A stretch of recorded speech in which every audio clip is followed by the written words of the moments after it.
ሰላም ለእናንተ ይሁን። እንደምን ከርማችሁ? ደህና ናችሁ ሆይ? ቤተሰብ እንዴት ነው? ያው ይሄ ፕሮግራም ከእለት እለት እሁድ ከምናደርጋቸው ፕሮግራሞች በአይነቱ ይለያል። ምን ማለት ነው? ፈገግታ ይፈልጋል፣ ጨዋታ ይፈልጋል፣ ነፃ መሆን ይፈልጋል። ፊታችሁ ትንሽ ቁርስ በልቶ የመጣ አይነት ፊት አይመስልም እና እንደዛ አይነት የእሁድ ጉባኤ አይነት ፊት መሆን የለበትም እና ተስማምተናል ማለት ነው አይደለም? እሺ ዛሬ አብረን ለአጭር ጊዜ የእግዚአብሔርን ቃል በተለያዩ ሐሳቦች ላይ እናነሳለን።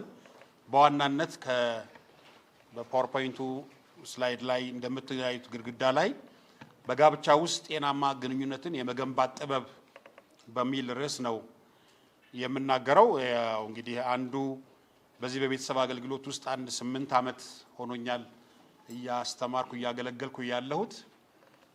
ፓስተር ሙሴ ማን ነው ለምትሉ እንግዲህ እኔም አግብቻለሁ። ካገባው 25 ዓመት ከ3 ወር ሆኖኛል። ይሄ በእናንተ ፊት እነሆ ምንድን ነው? ምክንያቱም አባቶች የትውውቅ ጊዜውን በኋላ ስላረግን ነው እንጂ 40 አይጠፋም፣ 35 አይጠፋም፣ ከ40ም በላይ ሊኖር ይችላል። ይኖራል ብዬ ተስፋ አደርጋለሁ። 55ም አለ።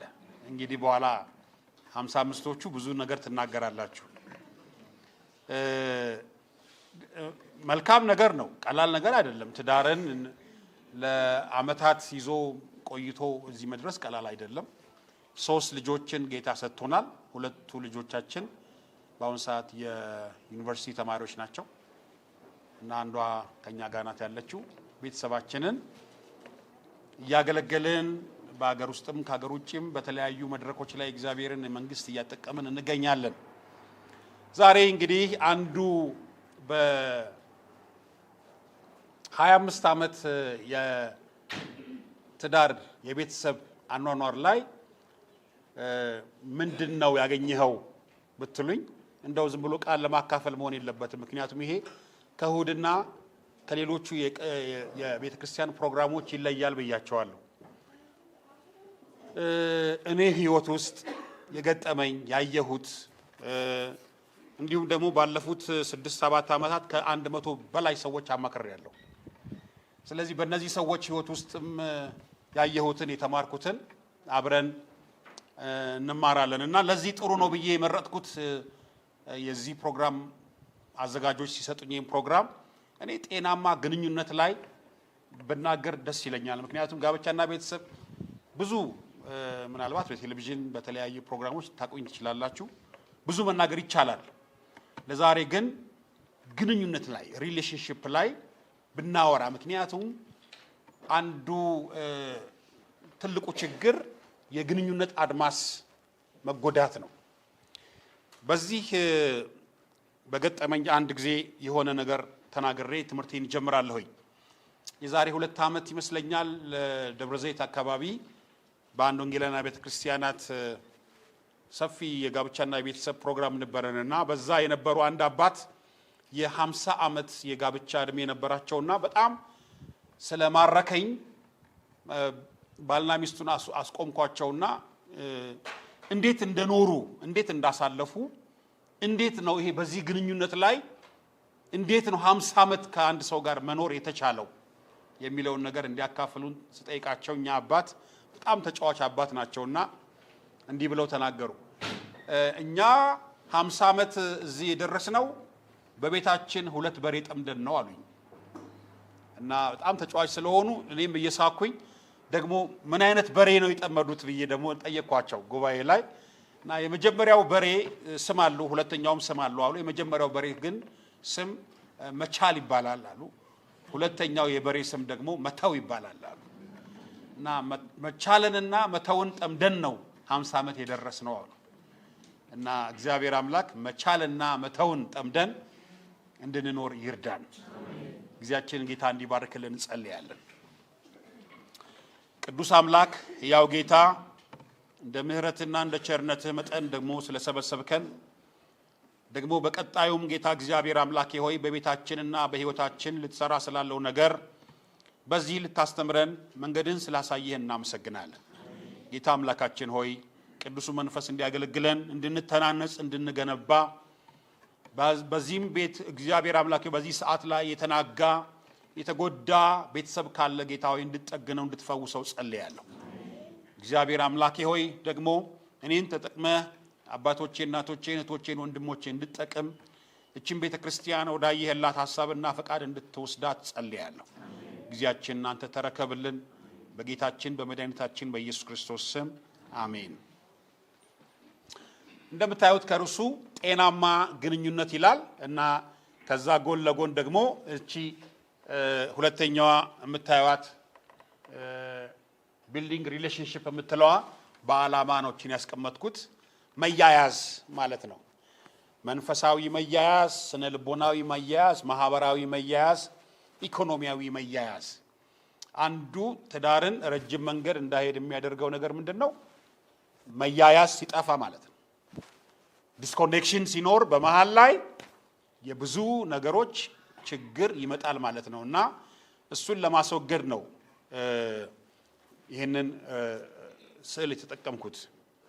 እንግዲህ ትዳር እኔ ባየሁት ጊዜ ዛሬ 25 ዓመት እንዳልኳችሁ ሲጀምረው እኔ መሰለኝ እንደዚህ አልነበረም፣ አሁን እንደምኖረው አልነበረም እና የመሰለኝ እኔ አያቴን ያሳደጉኝና አያቴ ውለው ሲገቡ ወጡ 3 አይነት ወጥ 4 አይነት ወጥ እንጀራው ተቆርጦ ጠረጴዛው ላይ ጨርቅ ተሸፍኖ ቡናው ተዘጋጅቶ ይሄ ነው ብዙ ዓመት ያየሁት እና እኔም ሳገባ የመሰለኝ እንደዛ ነበር እና ልክ የመጀመሪያው ተከራይተን የነበረ ግቢ ነው። ግቢውን አልፌ ስገባ የተሰጣ ልብስ ወድቆ አያለሁ። ምንድነው ይሄ ልብስ እላለሁ። ገና ስደርስ ደግሞ የሆነ የወደቀ ደግሞ እዛ ጋር ደግሞ አሁን ፖፖ ደግሞ አለ። ምንድን ያደርጋል ይሄ ፖፖ? ደግሞ ስደርስ የሆነ ጫማ ተገልብጧል። ምንድነው ይሄ ሁሉ እያልኩ ስገባ ሁሉንም እያነሳኸው ግባ አለችኝ። ሁሉንም እያስተካከልከው ግባ አለችኝ እና እስካሁን ድረስ ይሄው እያስተካከልኩ አንዱ የኤክስፔክቴሽን ነው ትዳር ላይ ችግር የሚያመጣው። የኛ ደግሞ ባህል ካልቸራል ሾክ ወይንም ደግሞ የባህል ችግሮች ስላሉብን አያቶቻችን ቅድመ አያቶቻችን ትዳርን የሳሉብን ስዕል ስላለ ያንን ስዕል ይዘን ስለሆነ ትዳር ውስጥ የገባ ነው ልንግባባ በብዙ እንቸገራለን። ስለዚህ ምናልባት ያ ነገር ከጠቀመ ብዬ ዛሬ ትዳር እኔ እንደ ወርቅ ዋጋው ውድ ነው ላለው። መቼስ እንደ ወርቅ ዋጋው ውድ ነው ያልኩበት ምክንያት ምንድነው?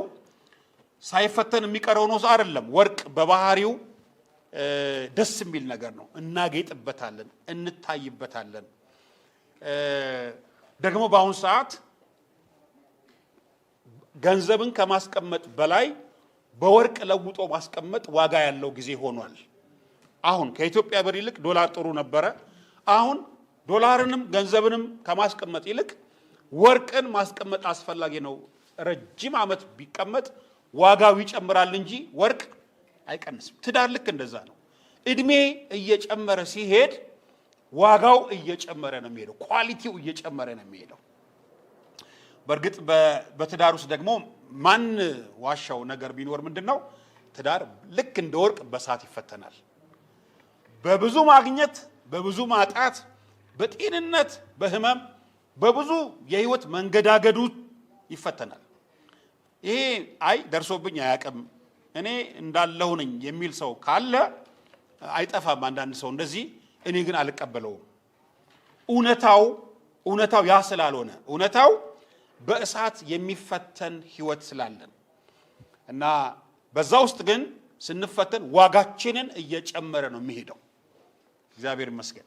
ብዙ አይነት እሳቶች አሉ። አንዱ የእሳቱ አይነት ምንድነው? ግጭት ሊኖር ይችላል፣ አለመግባባት ሊሆን ይችላል፣ በተለይ እናንተ እና እኔ አልፈነዋል።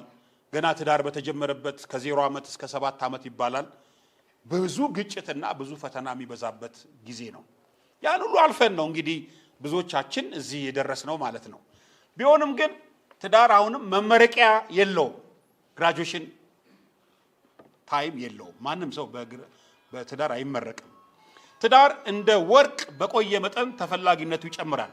ትዳር በረከት ነው ራሱ። ሚስትን ያገኘ በረከትን አገኘ ይላል ቅዱስ መጽሐፍ። ትዳር ክቡር ነው ይላል ደግሞ የዕብራዊ ጸሐፊ ሲናገር። መኝታው ንጹህ ነው፣ ክቡር ነው ይላል።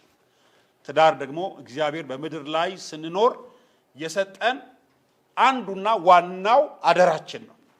አደራችንን ተወተን እንድናልፍ እግዚአብሔር ማስተዋል ይስጠን።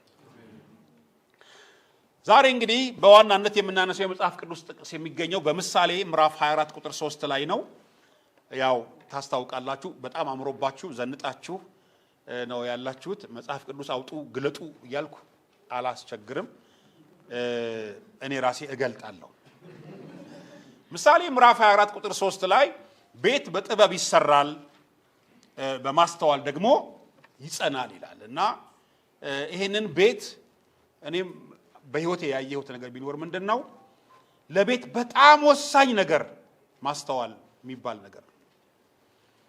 የማያስተውል ህዝብ ይገለበጣል የሌለ መጽሐፍ ቅዱስ እና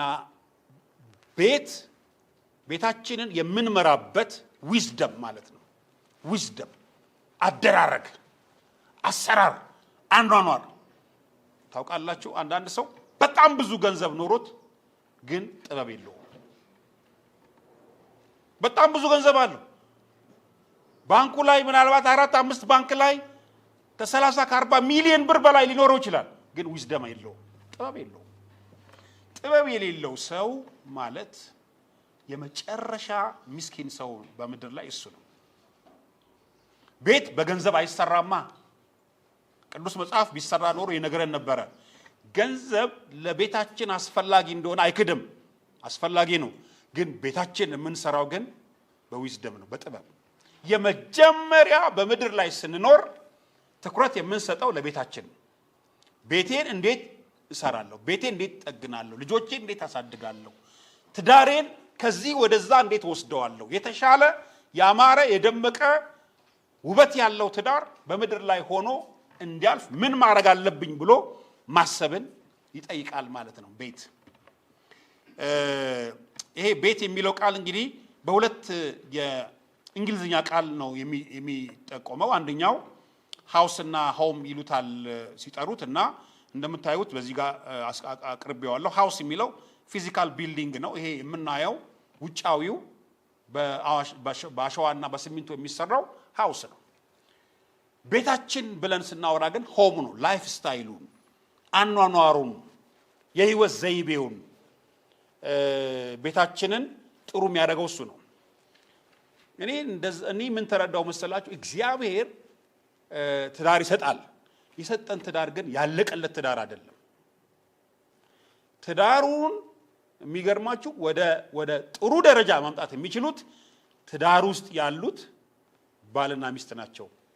እንደውም በእኔ አስተያይ ሁለቱ የቤታቸው መሐንዲሶች ናቸው ብዬ ዘግቸዋለሁ።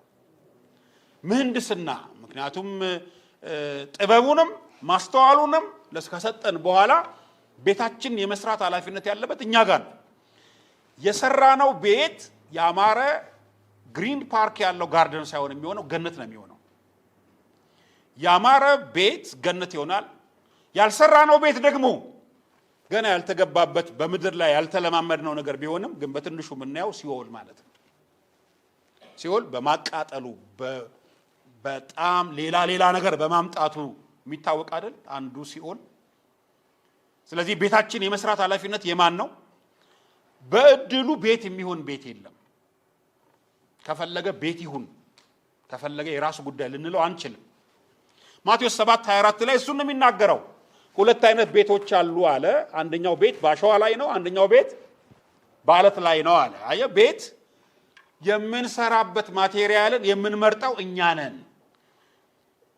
በህይወቴ ውስጥ በጣም ከተፈተንኩባቸው ነገሮች መካከል አንዱ ምርጫ ናቸው።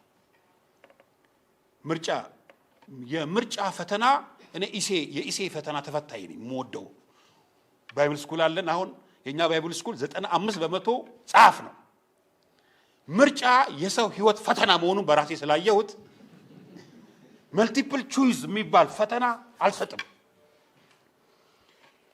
ሰው በብዙ የህይወት ምርጫ ውስጥ ይፈተናል በየቀኑ በምግብ ተፈተን ትብላለህ ይሄ ልብላ ይሄን አልብላ በዚህ በኩል ሂድ እንደዚህ ልኑር እንደዚያ ልኑር ከዚህ ሀገር ውጪ ልኑር እዚህ ሀገር ልኑር የት ልኑር እንዴት ልኑር ምርጫ በየቀኑ እየወሰንን ነው የምንኖረው በየቀኑ ስለዚህ ጸሐፊው የሚናገረው ምንድነው ቤታችንን ባሸዋ ላይም የመስራት ምርጫ የኛ ነው በአለት ላይም የመስራት ምርጫ የኛ ነው ሲወድቅ ቤቱ ሲፈርስ እድሉ ነው ሰይጣን ነው አጋንንቱ ነው ብቻ አይባልም የምርጫው ውጤት ነው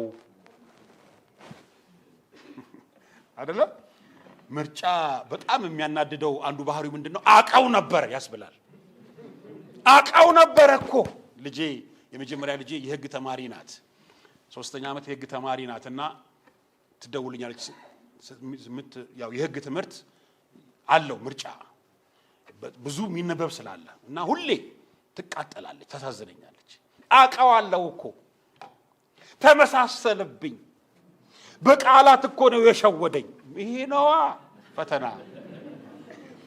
ነዋ ፈተና ከክፉ እግዚአብሔር ሁሉ ጊዜ ያድነን ቤትን በአለት ላይ የመስራት ጥበብ አንዱ ጸሎት ነው እግዚአብሔር ሆይ ቤቴን በአለት ላይ እንድሰራ እርዳኝ እግዚአብሔር ቤትን በአለት ላይ መስራት መንፈሳዊ ነው እኔ የሚገርማችሁ እኛ አሁን ቸርች ላይ ፕሮግራም መምራት መስበክ ኮንፈረንስ ማድረግ የወንጌል ስርጭት ማድረግ እነዚህ ሁሉ መንፈሳዊ ናቸው አንድ ሰው በትክክልና ትክክለኛ በሆነ መንገድ ቤቱን መምራት ከነዚህ አገልግሎቶች የማይተናነስ መንፈሳዊ ነው ቤታችንን እንዳይፈርስ በጣም ጥንቃቄ አድርገን ልንሰራ ይገባናል የምንሰራቸው ነገሮች ካሉ ማለት ነው ጋብቻ በምን ይመስላል ብትሉኝ መሰረታዊ የሆኑ ፋንዳሜንታል ትምህርቶችን አላስተምርም ግን ወደ ዋናው ትምህርት መንደርደሪያ ስለሆኑ ናቸው ጋብቻ እኔ በጉዞ ይመሰላል እላለሁ ጉዞ ጆርኒ ነው የጆርኒ ጉዞ ነው እኔ ከጀመርኩ 25 ዓመት ሆኖኛል እናንተ ደግሞ ከጀመራችሁ 30 ዓመት 40 ዓመት እንዳሉት 55 ዓመት እንዴት ታድላችኋል 55 ዓመት ጉዞ ላይ ያላችሁ እንዴት አልቧችሁ ይሆን እንዴት አለክልካችሁ ይሆን ስንት ቀን ታማችሁ ይሆን ስንት ቀን ተኝታችሁ ይሆን ስንት ቀን ተነስታችሁ ይሆን ስንት ቀን ስቃችሁ ይሆን ስንት ቀን እንኳን አንተና አገባውክ ብላችሁ ይሆን ስንት ቀን እንዴት እንዳገባውክ አላቀም አዋ ሪያሊቲው ነው ቤትን ማዕበል ሲገጥመው ይሄ ሰውዬ ትክክለኛ ሰው አይመስለኝም እንዴት ላገባች አልኩ እሷን ያስተዋወቀኝ ሰው እግሩ ይሰበር ያቺ ቀን ሮብ ቀን ምን አለ ሐሙስ ብትሆን ደሞስ ቆንጆ ልጅ ወለድን ቀን ከሱ ወይ እሱኮ ድንቅ ሰው ነው አፍንጫው ልጄን ቁርጥ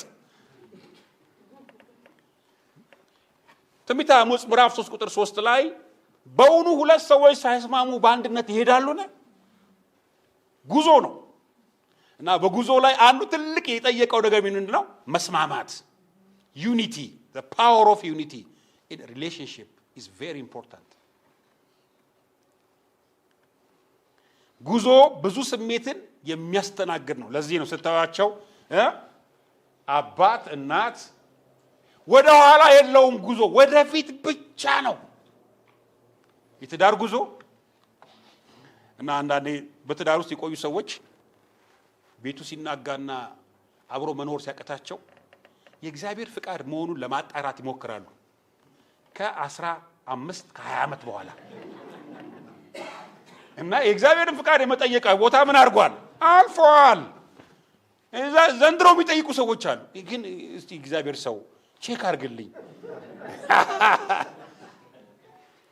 ወደፊት ብቻ ነው ወደ ኋላ አይደለም መታናድድ መታበሳጭ መታቃጠል ብትሆን እንኳን ሚስት ሚሪንዳ እየጠጣ ወደፊት ሌላ አማራጭ የለውማ። ጋብቻ በምን ይመሰላል ብትሉ ሁለተኛው ደግሞ በህንፃ ይመሰላል። ሁል ጊዜ መሰራት፣ ሁል ጊዜ አቤት ለኛ ለአማኞች በተለይ ለኛ ለአማኞች ምርጥ ህይወታችን የሚሰራበት ቦታ ጋራዣችን ቤታችን። ይሄ ሽክ ብለ ዘንጠህ አደባባይ ላይ ምናምን መኪናችን ይዘን ምናምን እንደምንሄደው አይደለም። ቤት አይደለም። የሚለቀን የሚወጣልን የምንተነፍስበት የምንጮህበት የምናለቅስበት ምን የመሰለ ትልቅ ሰው ነው የምትሉት ሰው መኝታ ቤቱ የሚያለቅስ ነው። መንፈሳዊ ቤት ለመሆን ተሰሩ ስለሚል አንደኛ ጴጥሮስ ምዕራፍ 2 ቁጥር 5 ላይ በህንፃ ይመሰላል። ህንፃ ሁሉ ጊዜ ነው የሚሰራው። ቆንጆ ህንፃ የኛ ህይወት እንደዛ ነው አይደለም?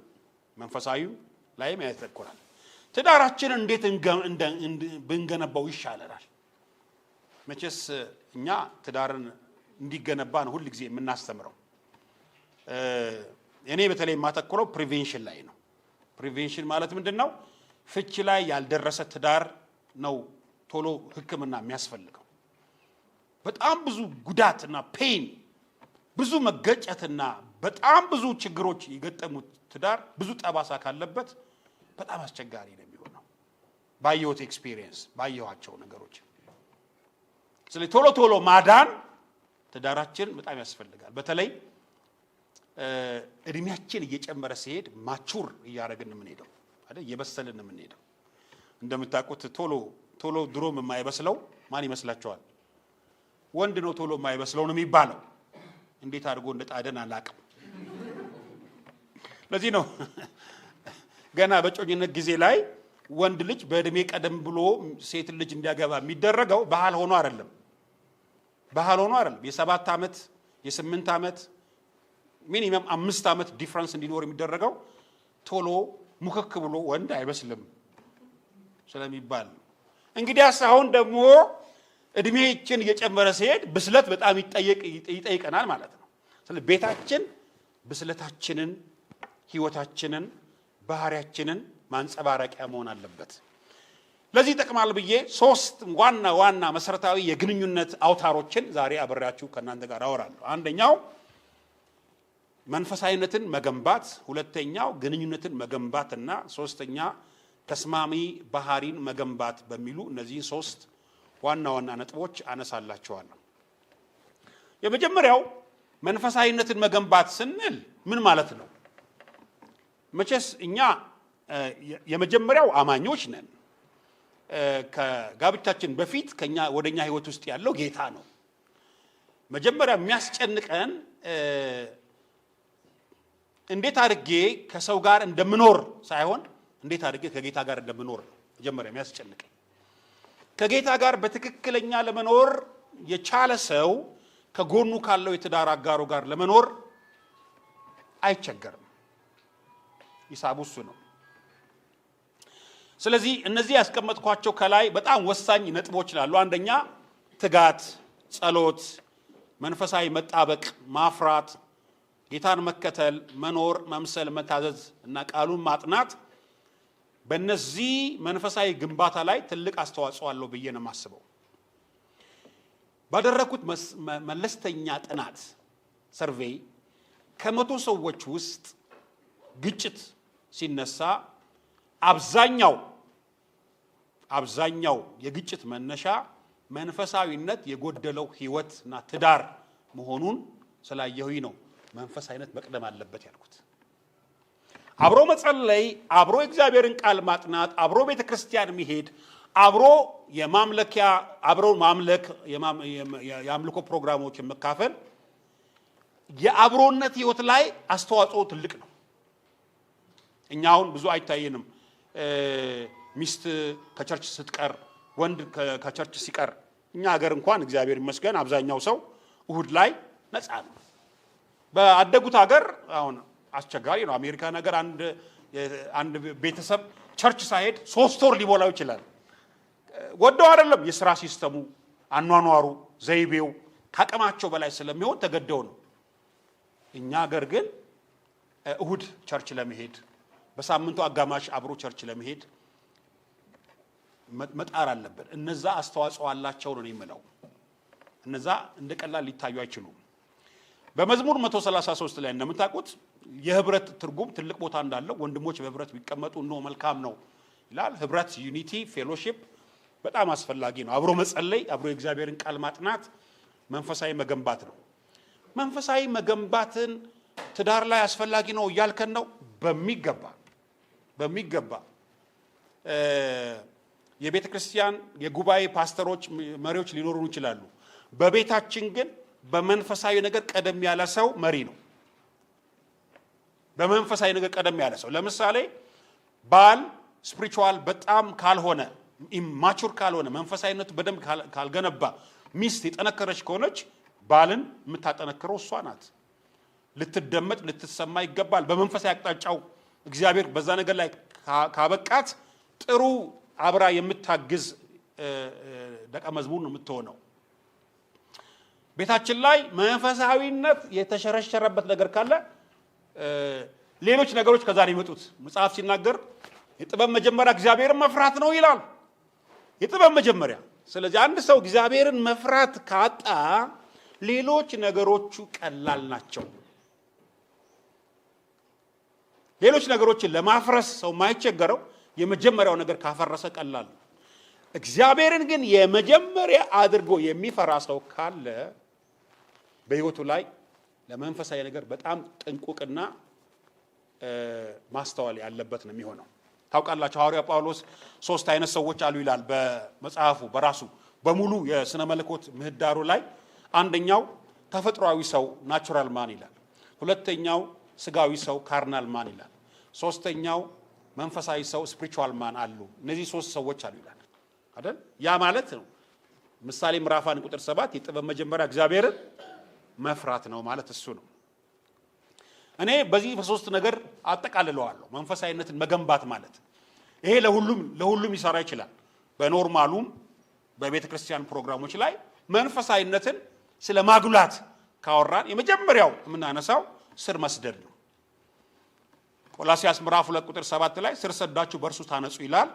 መንፈሳዊነትን መገንባት ስር መስደድ ምን ማለት ነው?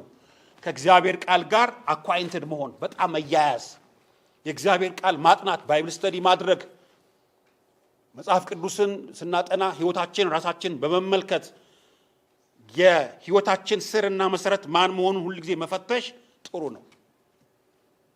ሁለተኛው ስር መስደድ ብቻ አይደለም፣ የተተከለ ነገር ማደጉ አይቀርምና ደግሞ መንፈሳዊነትን መገንባት ስንል እድገት ግሮዝ ብስለት ላይ ማቹር ያደረገ ፍሬ ደግሞ ይፈልጋል። ሁለተኛ ጴጥሮስ ምዕራፍ 3 ቁጥር 18 በጸጋና ዕውቀት እደጉ ይላል። እድገት ሂደታዊ ቢሆንም ፕሮግሬሲቭ ቢሆንም ግራጁዋል ቢሆንም ግን ሁሉ ጊዜ እድገት ይጠበቅብናል አይደለም? 30 ዓመት በጌታ ቤት ሆኖ 30 ፍሬ አለማፍራት አደጋ አለው። ስር መስደድ ብቻ አይደለም ማደግ ብቻ አይደለም ደግሞ ምን ማድረግ ማፍራት ፍሬያማነት ፍሩትፉል መሆን። ማቴዎስ ምዕራፍ 7 ቁጥር 20 ላይ ይህን ፒክቸር የተጠቀምኩት ምንድነው አንዳንድ ነገር ባይን ስለሚገባ ብዬ ነው። ፍሬን ማሳየት ፍሬያም ምንድነው ባህሪ በኋላ እንመጣበታለን። የትዳር ግንኙነት እንዳይጠነክር ከሚያደርጉ ነገሮች መካከል አንዱ የተበላሸ ባህሪ ነው። ካራክተር። አንዳንድ ሰዎች በእግዚአብሔር ነገር ጎበዝ ሆነው ጸጋ በስቶላቸው የጸሎት ሰው ሆነው ተሳዳቢዎች፣ ነገረኞች፣ ወሬኞች፣ ኃይለኞች ኞች ይበዛባቸዋል እና ቤታቸው ላይ ብዙ ማለት ሰይጣን ዝንጀሮ አይደለም ብድግ እያለ ዝም ብሎ እኛ ላይ አይቀመጥም። ለባማኞች ህይወት ላይ ሰይጣን ውጊያ ላይ ያደርግ ይችላል። ነገር ግን ዝንጀሮ አይደለም ብድግ ብሎ አይቀመጥብኝም። እድል ፈንታ አትስጡት ነው የተባለው። ፈንታ መቆሚያ ቦታ መኖር የለበትም። አንዱ ቤታችንን ጠላት የሚያጠቃው በተበላሸ ካራክተር ነው። የተበላሸ ካራክተር ካለው ሰው ጋር ማንም ሰው መኖር አይፈልግም። ማንም ሰው አፍንጫው ቢያምር ቁመቱ ቢያምር ብር ቢኖረው ምን ቢኖረው ሰላም የለም፣ ያውካል። መንፈሳዊነትን መገንባት ስር በመስደድ በማደግ ማፍራት ላይ የደረሰ ነው። እንግዲህ ይሄ በጣም ጤናማ ትዳርና ቤተሰብን ይዞ ለመሄድ በጣም ይጠቅማል ብዬ አስባለሁኝ። ሁለተኛው ግንኙነትን መገንባት፣ መንፈሳዊነትን መገንባት ነው ያልኩት የመጀመሪያው። ሁለተኛው ግንኙነትን መገንባት። እኔ አንዱ በህይወቴ ላይ በጣም ከባድ ሆኖ የታገለኝ ነገር ቢኖር ይሄ ትምህርት ነው። ይሄን ትምህርት ከራሴ ተነስቼን የሰራሁት ወደዚህም አገልግሎት የገባሁት ራሴ ጥሩ ባል ለመሆን ስል ስሞክር ነው። ሰዎች ጠርተውኝ እኛ አይተንብሃል፣ ይሄ አገልግሎት ያንተ ሳይሆን አይቀርም ብለው የዛሬ 10 ዓመት አነጋገሩኝ። ከዛ ጸለየንበት አገልግሎቱን ስሞክረው ፍሬያማ ሆኖ አገኘሁት። ይሄው እያገለገልኩ ነው ያለሁት። ማለት ይሄንን አገልግሎት ትሬኒንግ ወስጄ ሳይሆን ራሴ ጥሩ ባል መሆን አልቻልኩም። እኔን ስትጠሩ እንግዲህ የሆነን አካል ላወራላችሁ ሳይሆን ህይወቴን ነው ማወራላችሁ። እኔ ተወልጄ ያደኩት ምስራቅ ነው። ምስራቅ ሐረርጌ ያደኩት ድሬዳዋ ነው። ጣጣ የሌለው ሰው ማለት ነው። የፈለኩትን ነው የማወራው፣ የፈለኩትን ነው የምበላው፣ እንደፈለኩ ነው የምኖረው። ስትረስ የሚባል ህይወቴ ላይ የለም። እጭንብሻለሁ እንጂ እኔ ላይ ማንም የሚጭን የለም። እና ወደ ትዳር ተገባ ማለት ነው። የኔ ባለቤት ደግሞ ከምስራቅ እኔ እንደሆንኩ እሷ ደግሞ ከሰሜን አካባቢ ናት። ጭምት ናት፣ ጥንቁቅ ናት።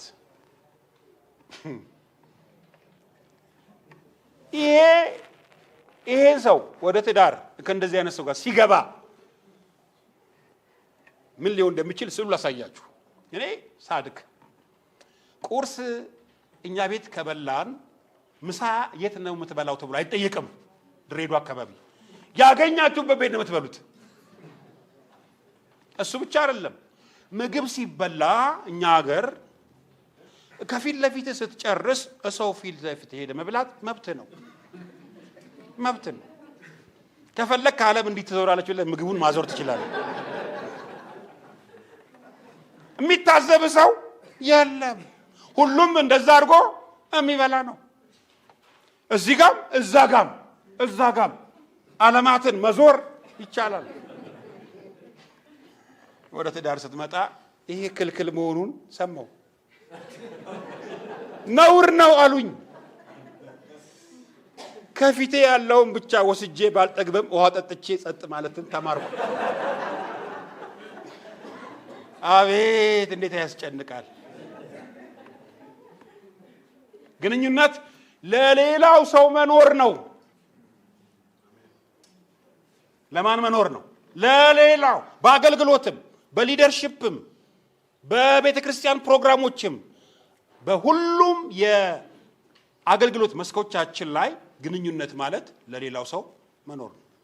ከዛ ከፊቴ በልቼ ሰው ፊት ይሄድ የነበረው እጄ ቆመ። አቁም ተባልኩ፣ ቆመ። እየፈለኩ አዎ፣ ባልጠግብም አዎ፣ ነውር ነው።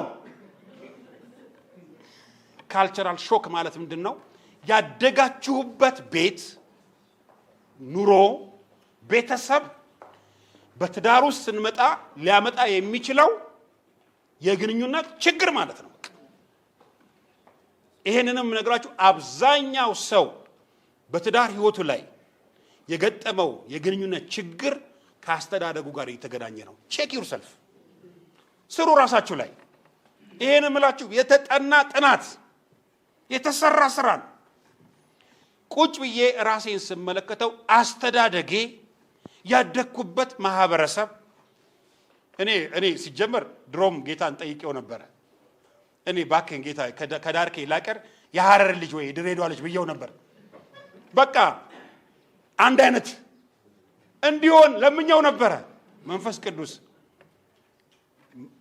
ይሄንን ጸሎትን አቁም ብሎ ከልክሎኝ ድንበር ሰብሮ ሌላ ክልል ውስጥ ከተተኝ።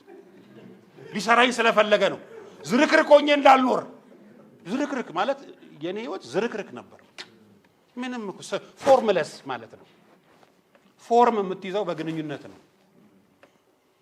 ከዛ መስተካከል፣ አበላል፣ አነጋገርስ ይሁና እጭ ምናምን ይሁን ሲል የነበረው ሰው አይባልም፣ አይደረግም። ሲቀረፍ፣ ሲቆረጥ፣ ሲነቀል ላባው አስባችሁታል? ሙሴን ይሄን ሁሉ አመት ጋራሽ ነው ያለ ነው። ይሄን ህይወት ነው። አሁን እናንተ ፕሮቶኮል ይዛችሁ ቁጭ ብላችሁ የሰማችሁ ነው። ወደ እናንተ ደግሞ ልመጣ ነው። ግንኙነትን መገንባት የእግዚአብሔር ቃል ምን ይላል? በሮሜ መጽሐፍ ምዕራፍ 12 ላይ ቢቻላችሁ ከሰው ሁሉ ጋር በሰላም ኑሩ ይላል። ኢፍ ነው የሚለው። ኢፍ ግን እስከምትችለው ድረስ ከሰው ጋር በሰላም የመኖር ግዴታ አለብህ። አንዱ ትዳርን ከባድ የሚያደርገው ምንድን ነው? እማምነውን ብቻ ሳይሆን እምታምነውንም ነው የምኖረው።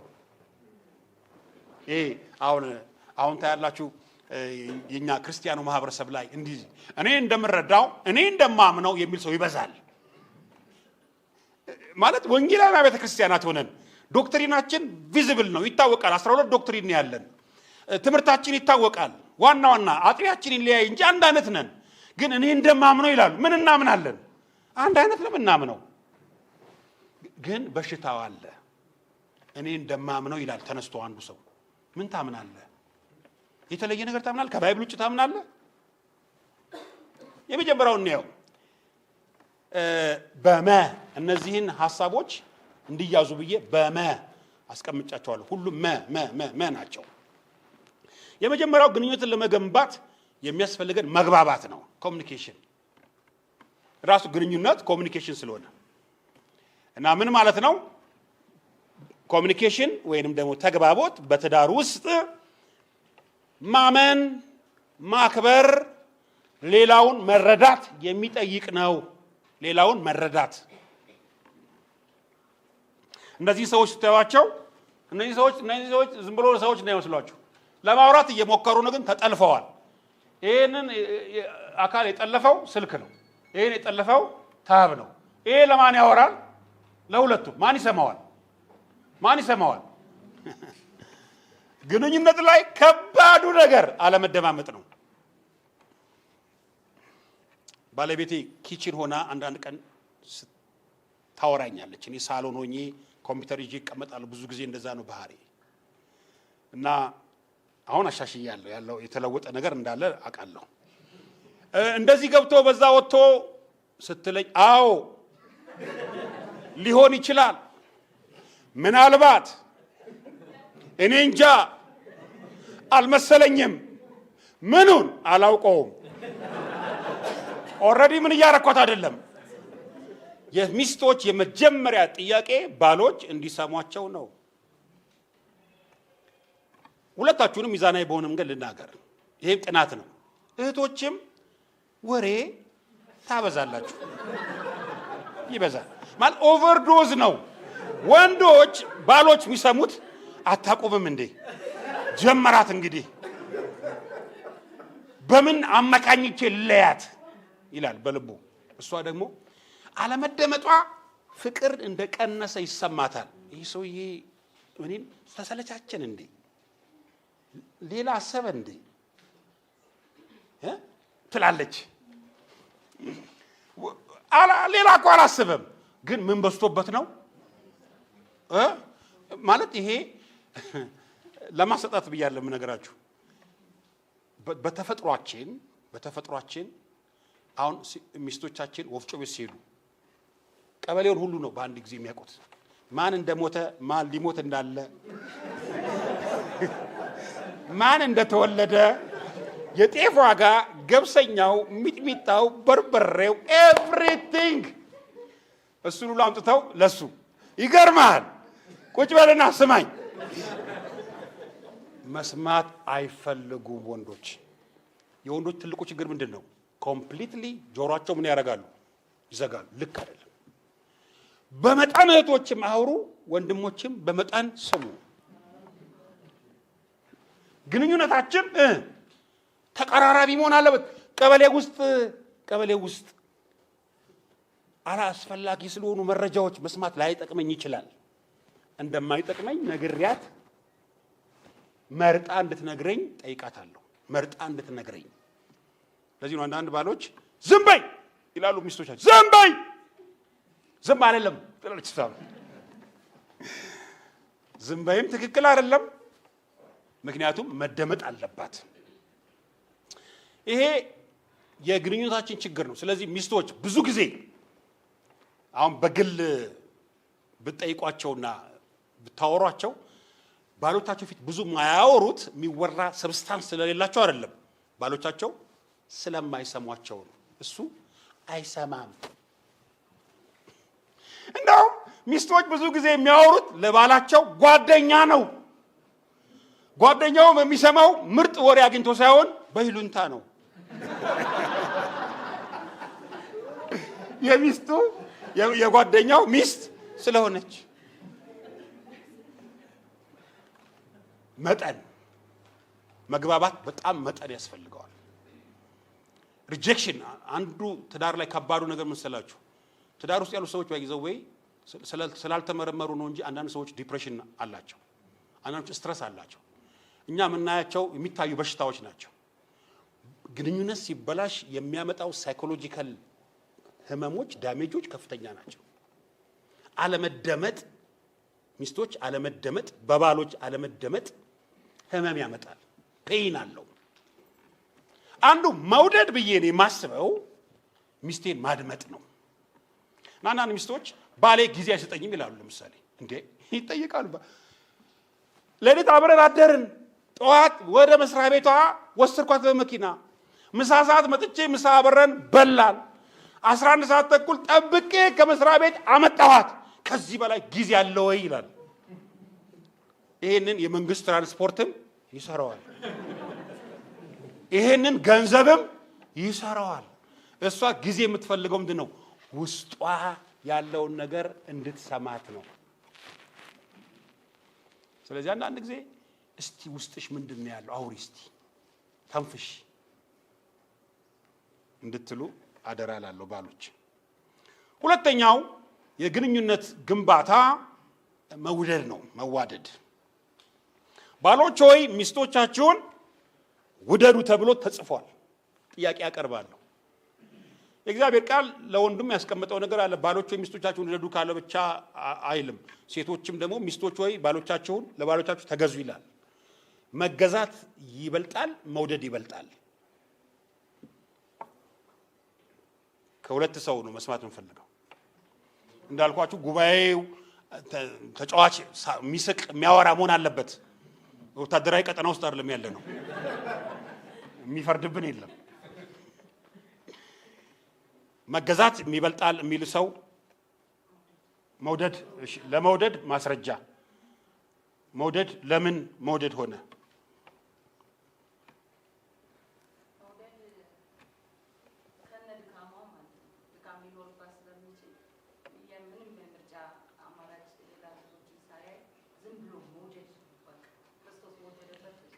ለባልሽ የምትገዥለት ስለሚወድሽ ነው ማለት ነው። ስለምትወጂው ጭምር ነው። እሺ ሌላስ? ተቃራኒ ሀሳብ ማሰብ ጥሩ ነው፣ ኃጢአት አይደለም። እስቲ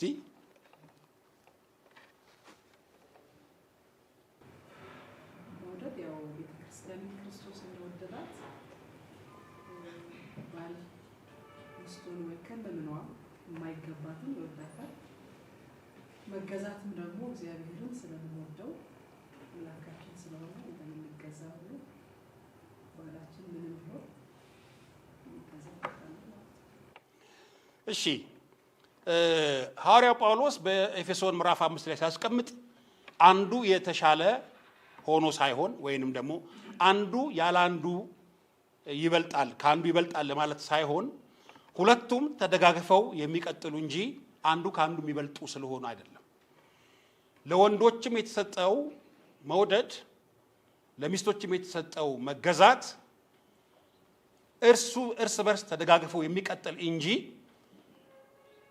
ባትገዛልኝ አልወዳትም ባይወደኝ ደግሞ አልገዛለትም የሚለውን ቃል እንድንመርጥ አያደርገንም ማለት ነው።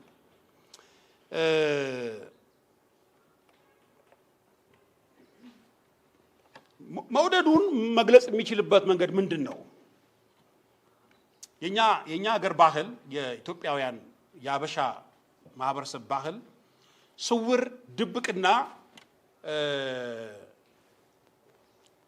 ዝምተኛ ነው። ባል ለምሳሌ የትም ያክል የሰለጠነ ባል ቢሆን ምናልባት የአሁኖቹ ወጣቶች ካሉ በስተቀር እወድሻለሁ ብሎ መናገር ብዙ ይከብደዋል። በጣም ጨክኖ እንደዚህ አየር ስቦና እንደዚህ እንደዚህ እወድሻለሁ ምናምን ብሎ እንዲህ ካላለ በስተቀር ግን እንደምወድሽ ታውቂያለሽ እያለ በየጊዜው ሚስቱን አያወራም። እና አንድ ሰው እንዳለኝ ማለት ነው እኔ እኮ ቤቱን በስሟ አድርጌላታለሁ፣ መኪናውን በስሟ ነው፣ መሬቱን በስሟ ነው፣ ሱቁም በስሟ ነው፣ ደግሞ 4 ልጆች ወልዳለች፣ ከዚህ በላይ መውደድ አለው ይላል። ሴቶችን ልጠይቅ ነው ሚስቶችን፣ ይህን ሁሉ ማድረግ ባሎች እንደሚወዷችሁ ያሳያል? ከዚህ በላይ የምትፈልጉት ነገር የለም?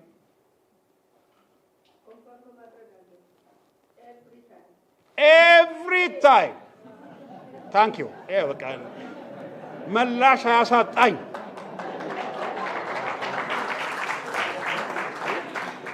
መላሽ አያሳጣኝ። ኤቭሪ ታይም 4 ልጅ ተወልዷል። የስ ቤቱን በስሟ ነው። የስ 6ኛውን ባንክ በስሟ ነው። ደግ ግን አሁንም ምን ይፈልጋል? ምን ትፈልጋለች? እወድሻለሁ። እግዚአብሔር ኔቸራቸውን ስለሚያውቅ ነው ቃሉ ላይ ያስቀመጠው። እኛ ግን ለ365 ቀን አንዴ ነው። አንዱ የግንኙነታችን ችግርም ይሄ ነው። ስለዚህ ሴቶች ይሄ ሁሉ ተደርጎላት የዚህ ልጆች ሁሉ እናት ሆና ባሏን ትጠረጠራለች። ይገርማችሁ ይወደኝ ይሆን?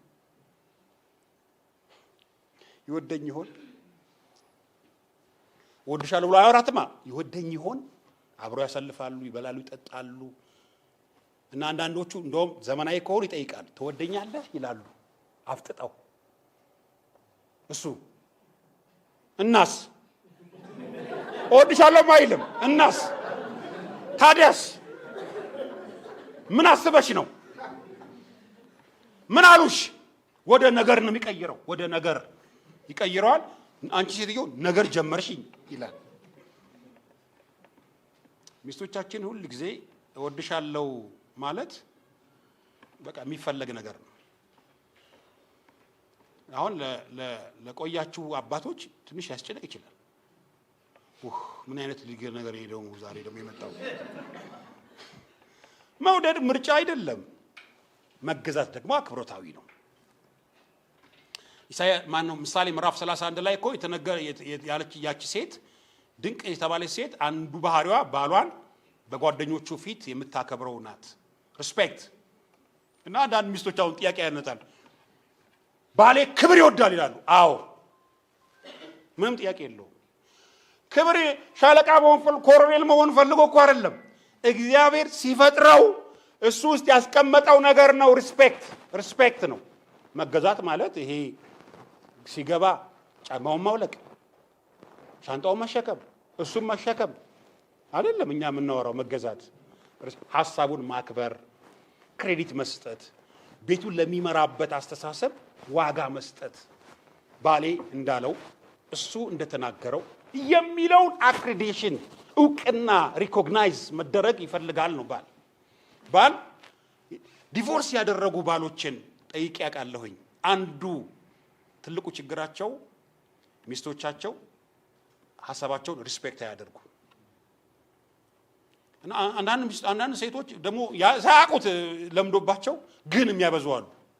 ባል ካወራ በኋላ ግን ብለው ይጀምራሉ። ግን ካለ ምን እያሉ ነው? ያፈረሰው ሪጀክሽን እኮ ነው። ሪጀክሽን ነው። ባሌ የተናገረው ሐሳብ እንዳለ ሆኖ ንግግር አለማወቅ እኮ ነው። እሱ ይናደዳል። ጀመራት። ድሮም አትቀበለኝም፣ ድሮም ትቃወማኛለች ሴትዮ። እና ባልና ሚስት ሁሌ ቤት ውስጥ እንካ ሰላምታ ይጫወታሉ ሁሉ ጊዜ ትቃወመዋለች። ሁሉ ጊዜ ምንም ቢያወራ ቀይ ስትል ቢጫ ነው የምትለው እሷ፣ ቀኝ ስትል ግራ ትላል። በቃ ሁሉ ጊዜ እና ክረምት ነበርና አንድ ጊዜ አሉ ውሃ ይወሰዳት አሉ። ውሃ ወሰዳት። የሰፈሩ ሰው ተገልብጦ እሷን ፍለጋ ወደታች ሲወርድ እሱ ወደ ላይ ይወጣል። ምን ሆነህ ነው ሲሉት እኔ አውቃታለሁ የኔ ተቃራኒ ናት አለ። ይሄን ያህል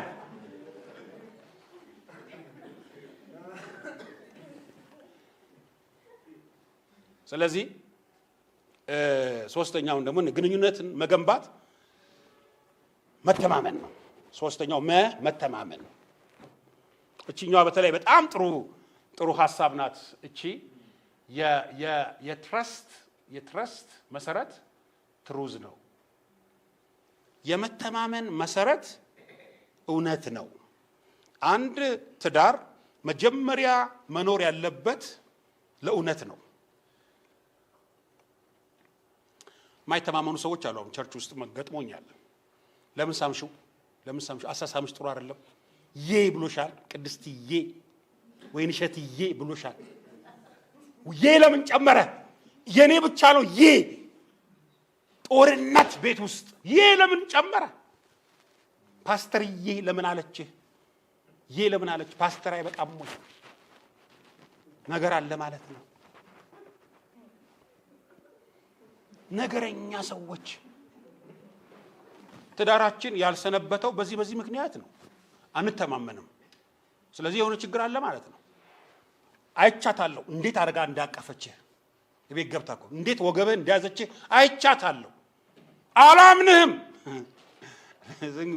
ትዳራችሁ ላይ መተማመን የሚባለውን ብሎኬት አፈረሳችሁት ማለት ቤቱ ለዲቮርስ ለፍቺ ቀረበ ማለት ነው።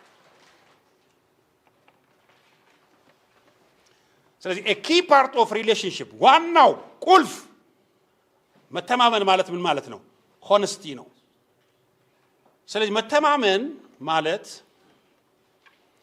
ድንገት የሚፈጠር ሳይሆን አመታት የገነባ ነው የትዳር ስራ ማለት ነው። ለምሳሌ አንድ ወንድና አንድ ሴት በትዳራቸው ላይ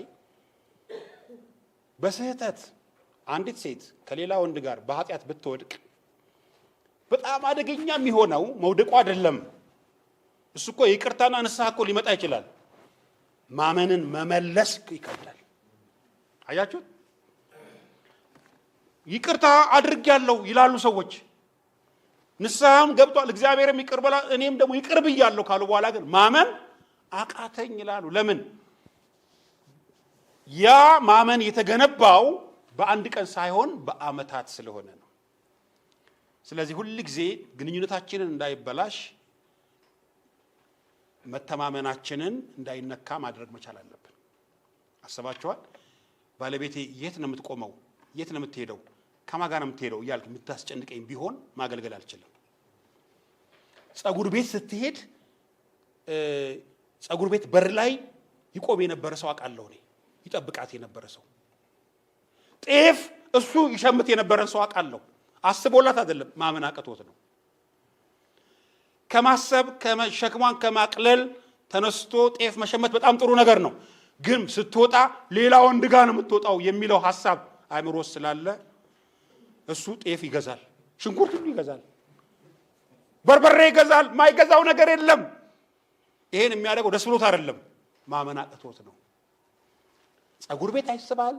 ሚስትህን ቁጭ ብለህ ስትጠብቅ በሽታ ነው። የብዙ ሰዎች አማኞች ነው ነገራቸው። አማኞች አሁን አማኞች እኛ ፊዚካል ዲቮርስ አናደርግም። ፊዚካል ዲቮርስ ማለት ቶሎ በአካል ቶሎ አንለያይም። ግንኙነታችን ከተመታ መጨረሻ ላይ የፈለገውን ይበል ተብሎ ነው እንጂ ሰው ፍርድ ቤት የሚሄደው ተፋቶ የሚኖር ሰው ይበዛል ቤት ውስጥ። ተፋቶ መኖር ማለት ምን ማለት ነው ታውቃላችሁ ወንድሞቼ እናቶቼ? ትክክለኛ ትዳር የእግዚአብሔር ቃል እንደሚናገረው ሁለቱም አንድ ስጋ ይሆናሉ የሚለው አብሮ በመኖር ነው። እነዚህ ሰዎች ግን አብረው ማይተኙ ከሆነ አብረው ወሲባዊ ፍላጎታቸውን ማይወጡ ማይደሰቱ ከሆነ እንደዚህ አይነት ነገሮች ማያደርጉ አንዱ ሳሎን አንዱ መኝታ ቤት የሚያደርግ ከሆነ ላለፉት 4-5 ዓመታት የቤት ኪራይ ግን እያዋጡ የሚከፍሉ ከሆነ ይሄ ትዳር አይደለም፣ ፈርሷል። ፈርሷል። የፈረሰ ትዳር ነው። ቤት ብለን የምንጠራው እኛ ትልቁ ግቢ ውስጥ የሚኖሩ ሰዎችን ሳይሆን 4 ክፍል የሚኖሩ ሰዎች ሳይሆን እዚህ ህይወት ውስጥ የሚኖሩ ሰዎችን ነው ነዋሪዎች ብለን የምናስበው። እግዚአብሔር ማስተዋል ይስጠን። ለዚህ ጠቀስኩት ቃል እውነት አርነት ያወጣል የሚለው ነው ዮሐንስ ላይ ያለው ዮሐንስ 8 ላይ። ግንኙነትን መገንባት ሌላው መቀባበል ነው። እርስ በርሳችሁ ተቀባበሉ ይላል እግዚአብሔር ቃል። መቀባበል እንዴት ጥሩ ነገር ነው። መቀባበል ባልና ሚስት ማታ ላይ ቴሌቪዥን እያዩ የቤታቸውን ቀለም ለመቀየር እየተነጋገሩ እያለ ተጋጩ። እና የተጋጩት ምንድነው? ሚስት የቤታችን ቀለም ሎሚ ከለር መቀባት አለበት አለች። ባል እኔም የቀለም ቴስት ስላለኝ እኔ ደግሞ እንዲሆን የምፈልገው ብራውን ነው አለ። እሱ ደስ ይለኛል ከለር አለ። ይሄን ሰዎች እንደየመልካችን የተለያየ የከለር ቴስት አለን። ኖ እዚህ ቤትማ እኔ እያለሁ አለች። አንዳንድ ሴቶች ያው ባሎች ናቸው ቤት ውስጥ እኔ እያለሁ ይሄ ቤት ሎሚ ከለር ነው የሚቀባው ማን ነው ያለው ስትል እሱ ለማስረዳት ቢሞክር አልሰማህም አለችው። እና እኔ ወዳጃቸው ነኝ። ይሄ የተፈጠረ ነገር ነው የምነግራችሁ። እስቲ ሙሴ ጋር እንደውል እስቲ ሚለን እንስማ ይዳኘን ብለው ሁለቱም ደወሉ። አቤት ማታ ነው እና ቤቱ ምን ይሁን ትላለህ አንተ አሉ። ሁለት ምርጫ ነው ያለው አልኳቸው። አንደኛው ግማሽ በግማሽ ወስዳችሁ ግማሹን ሎሚ ግማሹን ብራውን። የኛ ቤትማ ስጋ ቤት አይሆንም አለች እሷ። ስጋ ቤት አይሆንም ሌላ አማራጭ ካለ ፈልጋለች። ቀለሙን ደባልቆ ሌላው አማራጭ ቀለሙ ምን ማድረግ መደባለቅ፣ ከዛ የሰጠንን ውጤት ምን ማድረግ መቀባት። በቃ አይጥማ ይሁን አሸዋማ ይሁን መቀባት። መቀባበል አለመቻል። መቀባበል ከዓላማው ነው የምንነሳው። ለምንድነው ሎሚ ከለር ይሁን ያለችው? ዓላማው ፐርፐዙ ምንድነው? ግቡ ምንድነው? ቤታችንን ቆንጆ የተዋጣለት ምርጥ ለማድረግ ከሆነ እኔ የምፈልገውን እተዋለሁ። ቤታችንን ለማስዋብ ከሆነ ግንኙነት የጋራ ጉዳይ ስለሆነ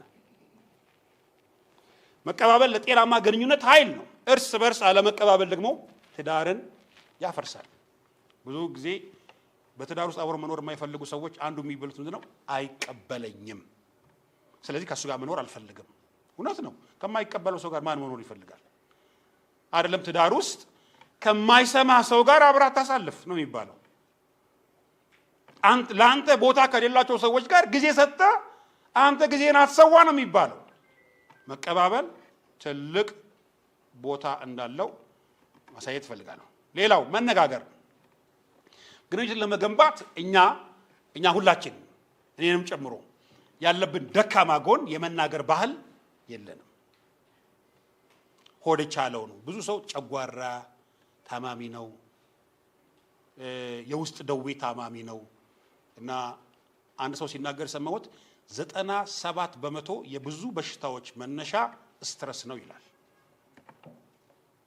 እና ያ የውስጣችን ጉዳት ሌሎች ተጓዳኝ በሽታዎች እንዲመጡ ያደርጋል። እና ትዳር የበሽታ መፈልፈያ መሆን የለበትም። ብቻችንን ስንኖር በጤናና ደስተኛ ሆነ ኖረን ትዳር ስንመሰረት ገነት መሆን ሲገባው ኢንጆይ ማድረግ ሲገባል መሳቅ ሲገባል ሳቃችን የሚነጥቀን ነገር መፈጠር የለበትም። መነጋገር ሐሳቤን መግለጽ፣ ፍላጎቴን መግለጽ፣ ስሜቴን መግለጽ፣ እማልወደውን መግለጽ አይደለም። ጨው ማትበላ ከሆነ ለሚስት ጨው እንደማትበላ መንገር። ሳትነግራት ጨው የሰራች ከሆነ አልሞትኩ አልኩሽ በግድ ልደፊ ነው ብለህ መናገር የለብህም። መጽሐፍ ሲናገር ንግግራችሁ በጨው እንደተቀመመ በጸጋ ይሁን ይላል። መነጋገር በጣም ወሳኝ ነው። የመነጋገር ባህል አውጫጭኝ ማለት ነው። ልጆቻችንን ጋር ተቀምጠን አንዳንድ ጊዜ መነጋገር ይሄ አይደለም በመካከላችን ያለው ችግር። የኛ ባህል ትዳራችንንም ህይወታችንን ጎድቶታል። በጓሮ ማውራት እንወዳለን። የሚመለከተው የትዳሩ አጋር ባል እያለ ለባል ጓደኛ ወሬ ማውራት ቤቱን ይጎዳል። ለእህት፣ ለወንድም፣ ለቤተሰብ፣ ለዘመድ ችግሩን ማውራት የበለጠ ችግሩን ይጎዳዋል። ደግሞ ገና እኛ ሀገር ወደቀ ከተባለ ገና መውደቁ ሳይታወቅ ተሰበረም አለበት። ትዳራችን ላይ ምን ጠቅመዋል ብትሉኝ እኔ የምናገረው ምንም አይነት ችግር ቢገጥማችሁ የገጠማችሁን ችግር መጀመሪያ ከአብሯችሁ ከሚኖረው ባለትዳራችሁ ጋር አውሩ። ከማይመለከተው ጓደኛው የአንቺ ዘመድ እህቶች ጋር የለም። እዛ ደግሞ ሚስጥር አድርጋችሁ ደግሞ ያዙት ትላላችሁ። ከናንተ የወጣ ነገር ሚስጥር መሆን አይችልም። አትንገር ላትንገር ደረሰው የሚለውን አታውቁም? ይሄንን አደራህን በጌታ ይዤሃለሁ ይላል። በተለይ ቸርች ውስጥ አካባቢ ነው ያለው። እህት እንትና እኮ እንትናን ፈታችሁ አሉ። ሂድ በኢየሱስ ስም እንጸልይላቸው። እሱ ደግሞ እያለ ለፈታው ሰው ራሱ የጸሎት ርዕስ ሰጠዋል። መጨረሻ ላይ አትንገር ላትንገር ነገረው። ግንኙነት እውነትን በመናገር መገንባት ላይ መፈጠር አለበት። ግንኙነት መገንባት አንዱ ሌላውን መርዳት አለበት። መርዳት በተለይ ታስታውሳላችሁ ሚስቶቻችን በአቅም ባላቸው እድሜ ላይ ሲሸከሙ ልጆቻችንን ሲሸከሙ ቤት ሲያጸዱ 3 መኝታ ቤት 4 መኝታ ቤት ግቢውን አትክልቱን ሲያሳምሩት ደከመኛ ይሉ በሕክምና የተጠናውን ጥናት ነው። ሴት ልጅ ከ40 ዓመት በኋላ ህይወት የሚያንገፈግፋት ፊዚካሊ የሚረዳት ሰው ስታጣ ነው። የሚረዳት በቃ ከጎኗ ሆኖ የሚረዳት ልክ እንደነዚህ ማለት ነው። ከላይ ሆኖ የሚሰባት እንደምታዩ ስዕሉ ላይ ባል አካላዊ እርዳታ እገዛ መስጠት አለበት። የስነ ልቦና እገዛ፣ የፋይናንስ እገዛ፣ ስቴብል የሆነ ህይወት እህቶች ይፈልጋሉ፣ ሚስቶች ይፈልጋሉ። አንዱ ከባህሪያችን ባሎች ባልተረጋጋ እና ችግር በመውላበት ነገር የመጋፈጥ ህይወቶች አሉን። ለምሳሌ ባል ቤት ባይኖረው ተከራይ መሆኑ አያስጨንቀው፣ ይከፈላል ነው የሚለው። ባል ጤፍ ባይገዛ የቀኑን መብላት ከቻለን ችግር የለም ነው የሚለው። የሴቶችን የሚስቶችን ደማሪ ልንገራችሁ። በጣም በባለትዳር አካባቢ ወሳኝ የሆኑ ጥያቄዎች የሚያነሱት ሚስቶች ናቸው። ለምን? የሴኩሪቲ ጥያቄ አላቸው። ቤቱ ይገዛ ከየትም ብለህ ነው የሚሉት። ጸሎቱ ሁሉ ጌታ ሆይ ቤት ስጠን። እስቲ የቤታችሁን ጸሎት ጨመቅ አድርጉና የዓመቱን እዩት። ቤት ከሌላችሁ ቤት ስጠን ያለው እህቶች ላይ ነው። ይሄን ጸሎት መረዳት ጥሩ ነው። ባሎች እምነት ስለሌለሽ ነው ሳይሆን ለምንድን ነው ይሄን የምትፈልገው? አየው እድሜ እየጨመረ ሲመጣ ኢንሴኪዩሪቲ ይበዛል፣ አለመረጋጋት ይበዛል፣ ልወድቅ ነው ይበዛል። እኛ ሀገር ደግሞ ጧሪ የለም መቄዶንያም ሞልቷል። ሲሪየስ እውነቴን ነው የምነግራችሁ። ውጭው ዓለም እኮ ሪታየርመንት ሴንተር የሚባል አለ። ከ60 ዓመት በኋላ ሪታየርመንት ሴንተር ትገባለህ። በቃ ችግር የለብህም። መኪናን አቁመ ከቤት ወጣ ሪታየርመንት ሴንተር እዚህ የት ትገባለህ? ያው ጌታ ውስጥ ነው የምንገባው። እኛም ይያ የለንም። መረዳዳት፣ ፊዚካሊ መርዳት። ስለዚህ ምን ያክል ሚስቶቻችሁን ትረዳላችሁ? ወይስ ልክ እንደ ድሮ ዛሬ 30 ዓመት ትሰራ እንደነበረ ወልዊው ይሄን ግቢ አጽጂው ልትላት አትችልም። ድሮ ተሸከመው የነበረውን ልጅ አሁን ልትሸከም አትችልም። በርህራሄና በመተሳሰብ ለመኖር ያግዛል መረዳዳት። አንዱ ትዳር እየቆየ ያምራል ያልኳችሁ ሚስትህን የበለጠ እንድትረዳት የሚያደርገው እድሜዋ ሲጨምር ትራራላታለህ፣ ታግዛታለህ። የማይታየው ፍቅር የምንገልጽበት ቦታ ነው የአብሮነት ማሳያ። ታዲያ ግንኙነት ችግር የለውም ወይ ጠላቶች የሉትም ወይ ብትሉኝ አለው አላብራራቸውም። ትዕግስተኛ አለመሆን የቤታችን የግንኙነት አድማስ እንዲበላሽ ያደርገዋል። በቃ ይሄ ትዳር ቢፈርስስ ይቅራ፣ ተዋ። ትዕግስተኛ አለመሆን ልጆቹን ያዛ። በትንሽ ነገር የፈቱ ሰዎች ሲናገሩ፣ በጣም ትልልቅ የፈቱ ሰዎች በዓለም ላይ ያሉ ሰዎች ሲናገሩ ከፈቱ ድጋሚም ካገቡ በኋላ ሲናገሩ መፍታታችን ይቆጨናል የሚሉት። ይሄንም ነግራችሁ ትልልቅ በዓለም ላይ ያሉ መልቲ ሚሊዮነሮች ብዙ ነገር ማድረግ የሚችሉ ሰዎች ትዳራችን ይቆጨናል ይላሉ። በህይወታችን ውስጥ ልናጣው የማይገባን ነገር ቢኖር ትዳር ነው። ሰው ልናጣ እንችላለን፣ ስራ ልናጣ እንችላለን፣ ኦፖርቹኒቲ ልናጣ እንችላለን፣ ገንዘብ ልናጣ እንችላለን። ብዙ ነገሮች በብዙ ነገር ሊተካ ይችላል። ትዳራችን ግን ማጣት በፍጹም የለብንም። ሌላው በሌላው ላይ ማመካኘት፣ ብሌም ማድረግ አይደል? ያው ይሄ የጀመረው ከአዳም ነው። አዳምና ሔዋን እሱ ነው እሷ ናት፣ ይሄን ያመጣው እሱ ነው ይሄ ነው። ልጆች ቢጎዱ፣ ልጆች ባህራቸው ቢበላሽ፣ ልጆች አሽሽ ቢለምዱ፣ አዲክሽን ውስጥ ቢገቡ ባል የመጀመሪያው ተጠያቂ የሚያደርገው ማንን ነው? ሚስት አንቺ ነሽ ነው የሚለው። አንተ ሴት ነህ፣ አንተ ሴት ነህ። የጋራ ነው። ልጆቻችን የጋራ ናቸው። ጠላቶቻችን ናቸው እነዚህ ነገሮች። ሌላውስ ቅናት። እድሜ እየጨመረ ሲመጣ ሰው መንፈሳዊ ካልሆነ ንብረት ሁሉ ያስጨንቀዋል። 40 ዓመት በትዳሩ ከቆዩ በኋላ ይሄ የመሬት ካርታ በእኔ ስም ይዞርልኝ የሚሉ ሰዎች ይፈጠራሉ። በሌላ ነገር መቅናት ይጀምሩ፣ ሌላ ነገር ማሰብ ይጀምራሉ። ሰው ማሰብ የሌለበትን ነገር እንዴ በስመ አብ እንዴት እንደዚህ ልታስቡ ቻላችሁ? አንዳንድ ነገር መቼ እንደሚፈጠር አይታወቅም። ቅናት፣ ክፉ ቅናት፣ ትዕቢተኛ መሆን። አንዳንድ ጊዜ ሲሞላልን አንደበታችን ክፉ ቃል ያወጣል። ምርጥ ሰው ከኔ በላይ ማን አለ? ሌላውን ማጥላላት፣ ሌላውን መጉዳት፣ ሌላውን ማሳነስ፣ አለመተማመን። ቅድም ብየዋለሁ። ግጭቶችን ቶሎ ቶሎ አለመፍታት። ይሄ ልናገርበት። ብዙ ሰው ተጋጭተን ቀጥታ ኖርማል ኑሮ መቀጠላችን የተፈወሰ ይመስለናል እንጂ አመድ አልብሰን ነው የምንሄደው። እፍሙ ምን አለ? ስለዚህ አንዳንድ ጊዜ ባህሪያችን፣ ንግግራችን፣ አስተሳሰባችን እንደዚህ እንዲቀየር ምክንያት የሚያደርገው ሳይፈታ የቆየው ነገር እንደ ፍም እሳት ሆኖ ነው። ቶሎ ቶሎ ምን ማድረግ? ማውራት። በቃ በእርግጥ አንዳንድ ጊዜ ችግሮችን ቶሎ ቶሎ መናገር የማንችልባቸው ሁኔታዎች ሊኖሩ ይችላሉ። ግን ጊዜ እየጠበቅን ችግሮችን መፍታታችን አስፈላጊ ነው። የላላ ግንኙነት። ሶስተኛ ሰው ጣልቃ ገብነት። ይሄ የግንኙነት ጠላት ነው። ለጀማሪ ባለ ትዳር ጓደኞቻቸው፣ ለቆዩ ባለ ትዳር ቤተሰቦቻቸው። እግዚአብሔር ቀድሞውኑ በዘፍጥረት መጽሐፍ ላይ ወንድና ሴት አብረው ይኖሩ ዘንድ፣ ባልና ሚስቶች ብቻ አብረው ይኖሩ ዘንድ እግዚአብሔር ቀድሞ ተናግሯል። እግዚአብሔር አንድ ያደረገውን ሰው አይለየው ማለት እግዚአብሔር እዛ ቦታ ላይ ቦታና እውቅና ካጣ ሰው ሊለየው ይችላል ማለት ነው። ሪቨርሱ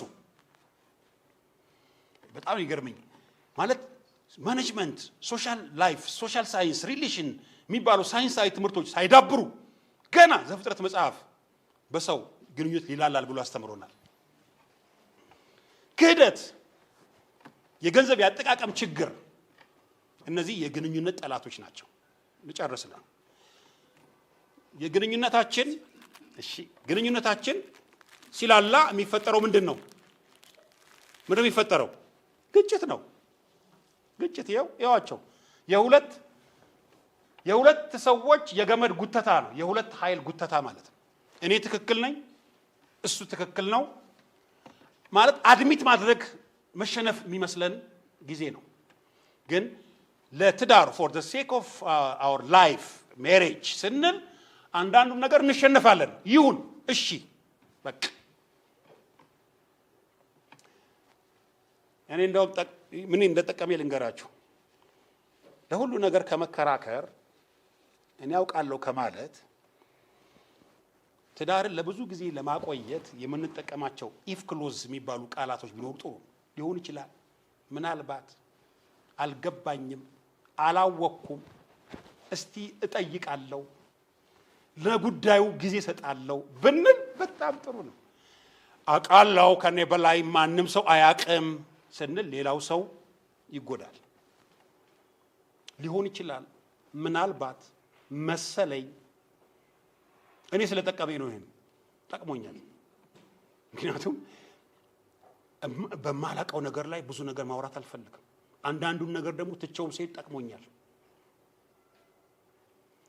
የሁለት ኃይል ጉተታ ነው። ግጭት ምንድን ነው? ዲፍረንስ ነው። ዲፍረንስ ሲጀመር ባልና ሚስት እግዚአብሔር በዓላማ እንጂ አንድ ያደረጋቸው ልዩ ናቸው አይደል እንዴ? ወንድ ባዮሎጂካሊ ራሱ ከሴት ጋር በምንም እኮ አይገጥምም። በምንም እንደው ይሄንን አለማወቅ ይመስለኛል ወንድ የሆኑ ሰዎች ሴት መሆን ያማራቸው። እግዚአብሔር ይባርከው። ትራፕ ነው ያደረጋቸው። ቁጭ ያደረገው ወንድና ሴት ነው እንጂ ሌላ ነገር መቀየር የለበትም። ልዩነት ነው። ዲፍረንስ አለ። እኔና ባለቤቴ ያለፉትን 25 ዓመት በአንዳንድ ወሳኝ ጉዳዮች ተጋጭተን እናውቃለን። ገና ወደፊት እንጋጫለን። ደነገጣችሁ አይደል? እንጋጫለን። ሮብ ግን የመጋጨት እቅድ የለንም። የባለፈው የ25 ዓመት የግጭት ልምምድ የሚቀጥለውን ዘመን እንዴት አድርገን ማኔጅ እንደምናደርግ አስተምሮናል ነው የምላችሁ። ዊ ማኔጅ ኢት። የተለጋውን በጣም የት ይደርሳል የተባለውን ኳስ እንዲህ ሽኮኮ ላይ የሚያስቀምጠው ሰው በተፈጥሯዊ ስጦታ አይደለም፣ በልምምድ ነው። ኤክስፒሪየንስ። ብዙ ግጭቶች ምን ያስተምሯቸዋል መሰላችሁ? ማኔጅመንትን ያስተምሯቸዋል። አንዱ የአማኞች ትልቁ ችግር ምንድነው? እኛ አንጋጭ የሚሉ ሰዎች ገጥሞኛል። ክብር ለኢየሱስ ይሁን። 30 ዓመት ሆነናል። እኔና እሱ ተጋጭተን አናውቅም። አቤት ውሸት ማለት የሚዲያ ግንባታ ይባላል። ይሄ የታወቀ ነው። ሁላችንም ፐርፌክት መልአክ ለመምሰል ነው። እኔ ግን እንዳስተማሪ የምነግራችሁ ያለፉትን 25 ዓመት በጣም በተደጋጋሚ ሁኔታ ተጋጭተን እናውቃለን። እንዴ አረ በዛ እስክል ድረስ የተማርኩት ትምህርት ታዲያ አሁንስ የሚቀጥለውን ገና ልንጋጭ እንደምንችል ባለፈው 25 ዓመታችንን ስናከብርም ተነጋግረናል። ገና እንጋጭን እንችላለን። ባጋጩን ላይሆኑ ይችላሉ። ማጣት ብዙ ነገሮች ገጥሞን ስለሚያውቁ በእነዛ ነው ተጋጨን። ከዚህ በኋላ ምናልባት ማግኘት ሊያጋጭን ይችላል። ብር ሲበዛ ያጋጨን ይችላል። ብር ሲበዛ ራሱ ያጋጫል። ያለ ዕቅድ መኖር ያጋጫል። ያለ ጸሎት መኖር ያጋጫል። ያለ ምሪት መኖር ያጋጫል።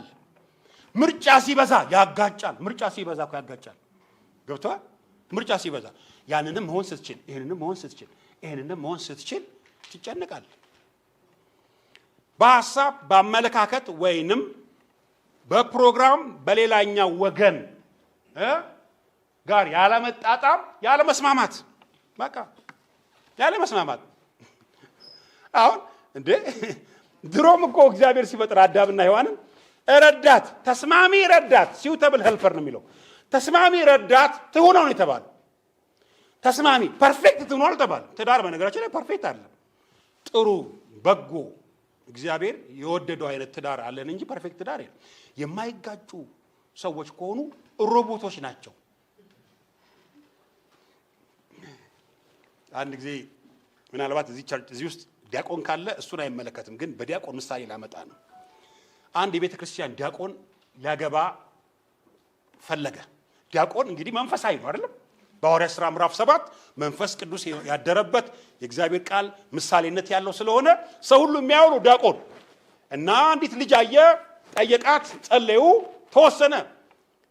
ዲያቆኑ ሳምታቆም ምንድን ነው የእግዚአብሔር ቃል መባ ሲሰበስብ በጣም ስነ ስርዓት ያለው ግቡ፣ ውጡ፣ እዛ ጋር ሄዱ ምናምን የሚለው ባል ሲሆን ዲያቆን ባል እንዴት ከባድ ነው። ዲያቆን ባል ሆነ ቤት ውስጥ ጠዋት ተነሳ ካልጋው ላይ እንዴት አደርሽ፣ ሰላም ይብዛልሽ፣ ጸጋ የሞላብሽ እህቴ ሆይ አላት። ዲያቆን ባል ነዋ። እግዚአብሔር ይመስገን ጌታ ይባረክ ምናምን አለች እሷ። ቁርስ ይኖራል አለ። ቁርስ በላ። የጌታ ሰላምና ጸጋ ካንቺ ጋር ይሁን፣ መንገዴን ለጌታ ሰጥቻለሁ፣ ደህና ዋይ ብሎ ሄደ። ዲያቆን ባል አምኖበት እኮ አይደለም ዲያቆን ነዋ። አየው ትጠብቃለች እሷ። ሄደች ቀኑን ሙሉ ስራ ሲል ዋለ። ማታ መጣ። ሰላም ለዚህ ቤት ይሁን፣ እንዴት ናችሁ? የጌታ ሰላም ይብዛላችሁ። ራት ይኖር ይሆን አለ። ደክሞታል። ራት በላ። ስራ በጣም ደክሞኝ ስለዋልኩ ልተኛ ነው አላት። ተኛ አለችው። እቤት የዋለች ሚስት ባሏን ትፈልግ የለ እንዴ? ተኛ አለችው። ተኛ። እሷ ለሚቀጥለው ቀን ደግሞ ሽንኩርት ስትከትፍ ስታቁላላ ሀብሲስ ስጥል ከሌሊቱ ግማሽ ሌሊት ሆነ ተጣጥባ 7 ሰዓት አካባቢ ልትተኛ ስትሄድ የመጀመሪያውን እረፍት ጨርሶ እሱ ሁለተኛውን እረፍት ደግሞ ወደ እሷ ለማድረግ ፊቱን አዙሮ እነሆ ክሊክ አደረገ። ወተት ነጭ ነው ማለት አይጠበቅብኝም። ክሊኩን አልሰማም አለች። ቫይብሬት ተጠቀመ። ቫይብሬቱንም አልሰማም አለች። ለምን? በጣም ደክሟታል። እሱ ምን እንዳደረገው እንደደከመው አየው። አልተግባቡም። ተናደደ። ዲያቆንነቱን ጣለው ማለት ነው። የእግዚአብሔር ቃል ማለት ጀመረ። ቆሮንጦስ ምናምን እንደዚህ ምናምን ዲፍረንስን ማመን ጥሩ ነው። ዲፍረንስ ዋት ኢዝ ዲፍረንስ? በሐሳብ የሐሳብ እውነት ነው የምነግራችሁ። አንድ በትምህርት ክህሎት የበለጠ ሰው እና በትምህርት ክህሎት ያነሰ ሰው በትዳር ውስጥ ሲኖር ዲፍረንስ አለው። ሶስተኛ ፎቅና መሬት ሆኖ እንደማውራት ማለት ነው። ጩኸት የሚበዛበት ቤት ገጥሟችሁ ከሆነ ልዩነት የሚበዛበት ቤት ነው። ከመኝታ ሳል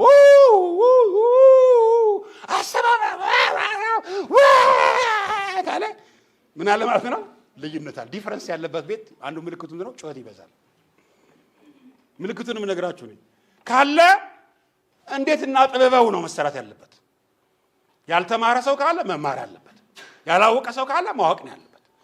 ምክር የጎደለው ሰው ካለ በምክር መገንባት ያለበት። የጎደለውን ነገር መሙላት ነው ያለብን። ያ ካልተሞላ በስተቀር ዲፍረንሶቹ ዲፍረንስ ሆነው ይቀጥላሉ።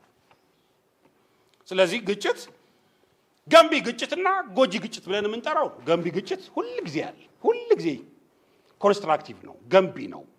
ለእርማት፣ ለመስተካከል፣ ለመሰራት፣ ለማደግ ይረዳናል። እኔ እንዳልኳችሁ አብዛኛውን እኛ ቤት ውስጥ የነበረውን የግጭት መንስኤ የነበርኩት እኔ ነኝ። የሆነው አንዱ ያገኘሁት በሽታ ምንድን ነው? አስተዳደጌ ነው። አባት አላሳደገኝም። አባቴ እናቴን አላሳደገችኝም። የቤተሰብ የአባትና የእናት ፍቅር አላቅም። አያቴ ጋር ነው ያደግኩት። እንዲህ አይነት ሰው ባል እንዴት ይሆናል? ላስረዳችሁ። አባት እናት ያጣ ሰው ትዳሩ ሲገባ፣ አባት ብቻ አጥቶ ትዳሩ ሲገባ፣ እናት ብቻ አጥቶ ትዳሩ ሲገባ፣ ትዳሩ ላይ ያለው ችግር ከፍተኛ ነው የሚሆነው። ምን እንደተፈጠረ ልንገራችሁ። እኔ የመጀመሪያ ልጃችን ወለድን። ፌቨን የመጀመሪያ ልጃችን ስትወልድ እኔ ትዳር መስሎ የሚታይ የቤት ኪራይ መክፈል፣ ጤፍ መሸመት፣ እንዳይራቡ ማድረግ ብቻ እንጂ እኔ አባት ስላላየው አባት ምን እንደሚሰራ አላቅም። እንዴት ትፈርዱብኛላችሁ? እኔ አባት አላቅማ። አባት ማለት ምን ማለት እንደሆነ አላቅም። አያት ማለት ምን እንደሆነ አውቃለሁ። ከዛ አንዱ ትልቁ ችግር ምንድነው? ለልጄ አባት መሆን አልቻልኩም። መጸለይ ጀመርኩ። በቃ እያለቀስኩ አባት ምንድን ነው? አባት ወንድ ከመሆን ባለፈ ምንድን ነው ነው የኔ ጥያቄ። እግዚአብሔር 3 መልሶችን በመንፈስ ቅዱስ በህይወቴ ላይ አበራልኝ። አንደኛው አባት አፍቃሪ ነው። አየው፣ አፍቃሪ ነው። እግዚአብሔር ፍቅር ነው አይደል? አፍቃሪ ወዳቸዋለሁ ያለው እግዚአብሔር ነው። አባት ነው። የመጀመሪያው አፍቃሪ ነው። ሁለተኛው ኒዳችንን የሚያሟላ ነው። አባታችሁ የሚያስፈልጋቸውን ሁሉ ምን ያደርጋል? ያውቃል። ማቴዎስ ምዕራፍ 6 የመጀመሪያ ጊዜ ለልጆቼ እወዳቸዋለሁ ማለት ጀመርኩ። ራሴ ስናገረው ይገርመኛል። አሁን ከልጆቼ ጋር ተጻጽፈን እወድሻለሁ ብዬ ለልጄ ምርጥ ልጄ ነሽ እወድሻለሁ ጌታ ስላስተማረኝ እኮ ነው። ለካ ይሄ ነው ቅመሙ። ስንቶቻችን ልጆቻችን እወዳቸዋለሁ ብለን እናውቃለን? እንደምንወዳቸው ያውቃሉ ብለን ነው የምናስበው። ግን ሁል ጊዜ እንደምንወዳቸው መንገር ያስፈልገናል። አንደኛው። ሁለተኛውስ ልጆቻችንን ስናሳድግ እንደ እግዚአብሔር ቃል ቀጥን መስመር አስይዘን ዳይሬክሽን ሰጥተን ለተገቢው መንገድ ማሳደግ አለብን፣ እንደ የእግዚአብሔር ቃል እንደሚደግፈን። ሶስተኛ ከየትም ብዬ ነው የምነግራችሁ ልጆቼ የሚፈልጉትን ነገር የመሙላት ግዴታ እንዳለብኝ ይሰማኛል። አልለመንኩም፣ አልተቸገርኩም፣ እግዚአብሔር ይመስገን እስካሁን።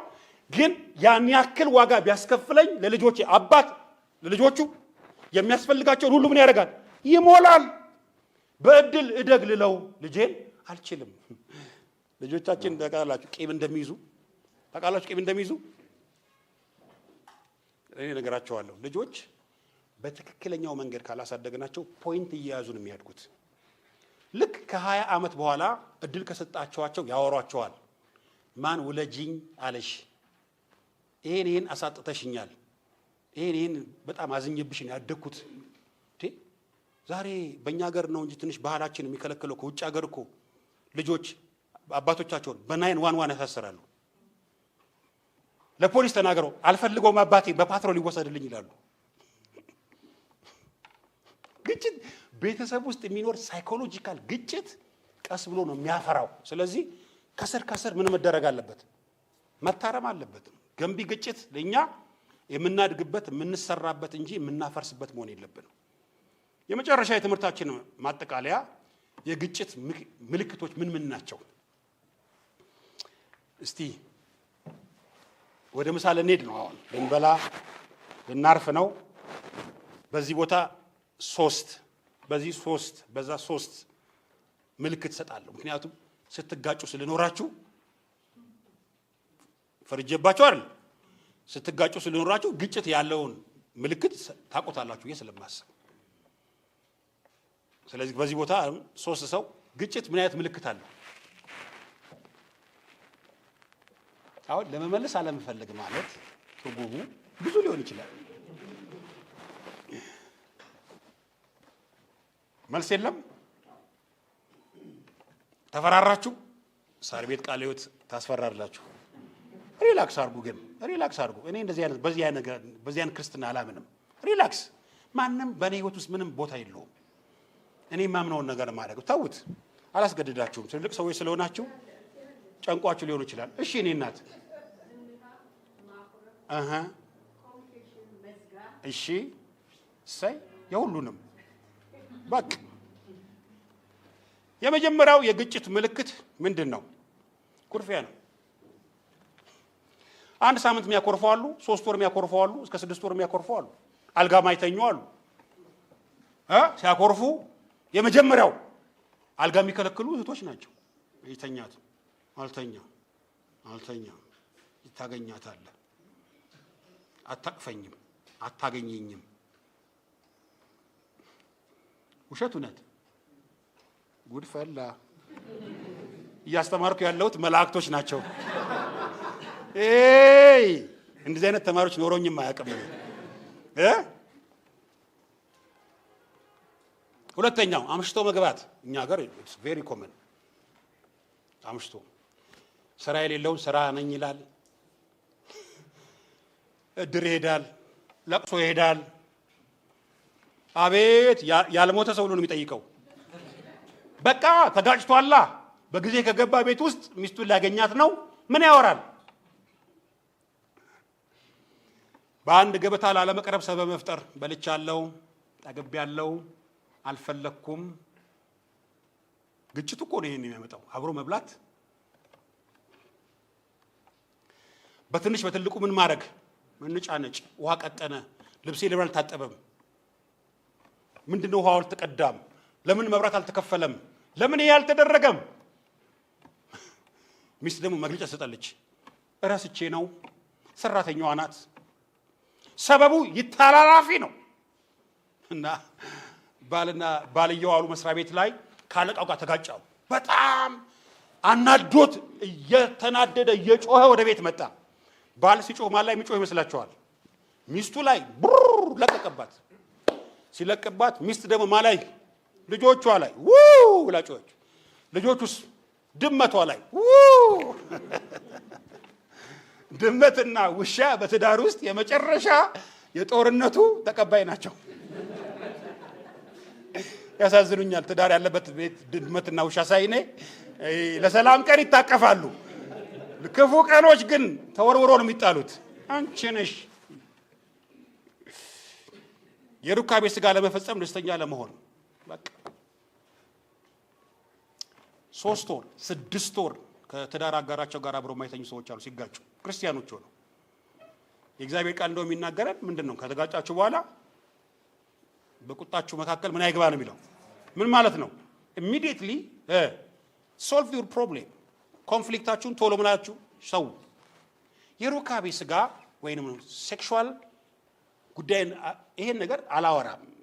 የኛ ካልቸር ጆሮም የለውም ይሄን መስማትም፣ እንደዚህ አይነትም ደግሞ ትምህርት አይፈልግም። ግን የብዙ ዲቮርስ ምክንያት ተደርጎ የሚቆጠር በአሁኑ ሰዓት አንዱ ይሄ ነው። ካገባው በኋላ 6 ዓመት ሆነኝ። ካገባው በኋላ አንድም ቀን አብሬ ከሚስቴ ጋር ተኝቼ አላውቅም ያለኝ ሰው ገጥሞኛል። 6 ዓመት እሷ ስሜት የለኝም። ስሜት የሌላት ከሆነ ለምን ታገባለች? ማህበራዊ መደራጃ ኦክስፋም ነው፣ ኤንጂኦ ነው፣ እድር ነው፣ ቀበሌ ነው፣ ምንድን ነው? ያው የእውቀት ችግር ነው። ከልጆች ጋር ብቻ ጊዜ ማጥፋት መምረጥ። ሚስትን ኔግሌክት ያደርግና መጥቶም ልጆቹን ፒክ አድርጎ መናፈሻ ይወስዳል። ወስዶ እኮ የማያውቅ ሰው ነው። ልጆቹን በሰላም በደህና ገብቶ ሰላም ብሎ የማያውቅ ሰውዬ ልጆቹን ይዞ ወተር ምናምን ይዟት የመጨረሻ አሪፍ አሳዳጊ ይሆናል። ግን ምን አለ ውስጡ? ግጭት። እና አንዴ ባል ቶሎ ቶሎ መሽሩፍ ይሄ አስቤዛ አይሰጣትም ነበር አሉ ለሚስት። ያው በእኛ ሀገር ኮንቴክስት ነው የማወራው። የእኛ ሀገር ሚስቶች ከባል ተቀባዮች ናቸው። ምንም እንኳን አሁን እየዘመነ መጥቶ ሚስቶችም ሰራተኞች የሚሆኑ ቢሆኑም ግን አብዛኛው የኛ ካልቸር እንደዛ ነው። እና ስጠይቀው አልሰጥም አለ እና 100 ብር ሰጥቶ 6 አይነት ወጥ ይፈልጋል። ብፌ ምግብ አዘጋጂ ይላል። ምን አረግሽ ብሩ ይላል 100 ብር ሰጥቶ። እና አንድ ቀን ብስጭት ብሏት አሉ ባል ቁጭ ብሎ ቴሌቪዥን ያለ እሷ ልጇን ይዛ መኖሪያ የዘላለም አምላክ ነው ተብሎ ተጽፏል። የአንዳንዶች እጅ ቢያጥርብንም እግዚአብሔር ግን እጅ ረጅም ነው ብሎ ተጽፏል። በቀጥታ ስለማይሰማ በተዘዋዋሪ መንገድ ባሽሙር። የግጭት ችግሩ አንደኛው የበለጠ ችግሩ ምን ያደርገዋል? ያባብሰዋል። ሐሳቦችን በልጆች መካከል መለዋወጥ፣ መጋጨት፣ ልጆች እየሰሙ እርስ በርስ መላተም። ይሄም ደረጃ አለው። በነገራችን ላይ የምንጋጭበት ደረጃ ዲግሪ እና የግጭቱ አይነት ነው እንጂ የሚወስነው አንዳንድ ጊዜ በልጆች አካባቢ መካከል ላይ ግጭት አድርገን ይቅርታ መጠየቅ ራሱ ልጆች ለትዳር ህይወታቸው ተስፋ ሰጪ እንደሆነ በስነ ልቦና ባለሙያዎች ተጠንቷል። ግን ምን አይነት ጉዳይ ነው ነው የሚለው። አንዲት ልጅ የዛሬ 30 ዓመት ምናምን ይመስለኛል ደብረዘይት አካባቢ ትኖር የነበረች ልጅ አዲስ አበባ አግብታ መጣች እና የመጀመሪያ ቀን ያገባችው ባል ተቆጣት። ሲቆጣት ኔክስት ዴይ መኪናውን አስነስታ ወደ እናቷ ቤት ሄደች እና ምን በቃኝ እኔን አንቺና ዳዲ እኮ ስትኖሩ ይሄን ሁሉ ዘመን አንድም ቀን ስትጋጩ አይቻላቅም። ትናንትና ያገባሁት ባል እኔ ላይ ይናገራል እንዴ አለች። እናት ልጃቸው እግር ስር ተንበርክከው ይሄን ሁሉ ዘመን አብረን ስንኖር ከአባትሽ ጋር ብዙ ጊዜ ተጋጭተናል። የተጋጨነው ግን መኝታ ቤት በር ቆልፈን ነበረ። ይሄን ባለማየትሽ ይቅርታ። ተጋጭተንም ችግራችን ፈተን መኖር ችለናል። አያችሁ? ተጋጭተንም ይቅርታ ማሚ ይቅርታ ተባብለን ስንቀጥል ልጆቻችን ውስጥ ትዳር በሚቀጥለው ዘመን ተስፋ እንደሚኖረው ውስጣቸው ይቀመጣል። አንዳንድ ሰዎች አሁን ሳማክር የሚገርመኝ ለምን አታገቢም? እኔ ዳዲ እንዴት አድርጎ እንዳረጋት እናቴን ስለማቅ አላገባም። ስነ ልቦናው ጠባሳ ጥሎባቸው ሄዷል። አያችሁ? የትኛው ነው በልጆች መካከል ላይ መሆን ያለበት? የትኛው ነው በልጆች መካከል የሌለበት? አንድ ቀን መኪና ውስጥ የሆነ ነገር ማድረግ ሲገባን ተጋጨን። ሁላችንም ተጋጨን፣ እኔም ባለቤቴም ልጆቼም። ከዛ ማታ ትልቋ ልጃችን ስብሰባ ጠራችን፣ አስቸኳይ ስብሰባ። ከዛ ቁጭ አለ። እሺ ይሄ ጉዳይ መፈታት አለበት። እኛ እንሂድበት ያለበትን ቦታ አልወሰድከንም፣ ወደማንፈልገው አቅጣጫ ነው የተነ በዛ ምክንያት ማሚ ተናገረች፣ ማሚ ስትናገር ተናደሃል፣ ስለዚህ ተጋጭተናል፣ ይሄ አቅጣጫ ትክክል አይደለም ተባለ ማለት ነው። እና ሙሴ ተንበርክኮ ልጆቹ ፊት ይቅርታ ይጠይቃል። አየው ትናንትና የወለድኩሽ አይደል እንዴ አንቺ ልላት አልችልም። ከዛ ምንም የምታስበው እንደኔ አይነት ይቅርታ የሚጠይቅ ምን ባል ውስጧ ታስባለች። አየው ዋው ተስፋ ለትዳር ላይ ልጆቻችን ፊት ግን ሚስቶቻችንን የምናንቋሽሽና ይቅርታ ማንጠይቅ ከሆነ ልጆቻችን ላይ የመጪ ዘመን የትዳር ህልማቸው ይሆናል ይጨልማል፣ ተስፋ የለውም። የፍቅር ቃላቶችን ከመናገር መቆጠብ። አሁን ያሽኮረመሙ የሚጠሩ ሰዎች አሉ። አሰፋ ሲባል አሴ፣ ቅድስት የነበረች ኪድ፣ ማሚ፣ ኪያ፣ ሆዴ፣ ማሬ እያሉ ሲጠራሩ በደህና ጊዜ ማለት ነው። ልክ ሲጋጩስ አበበ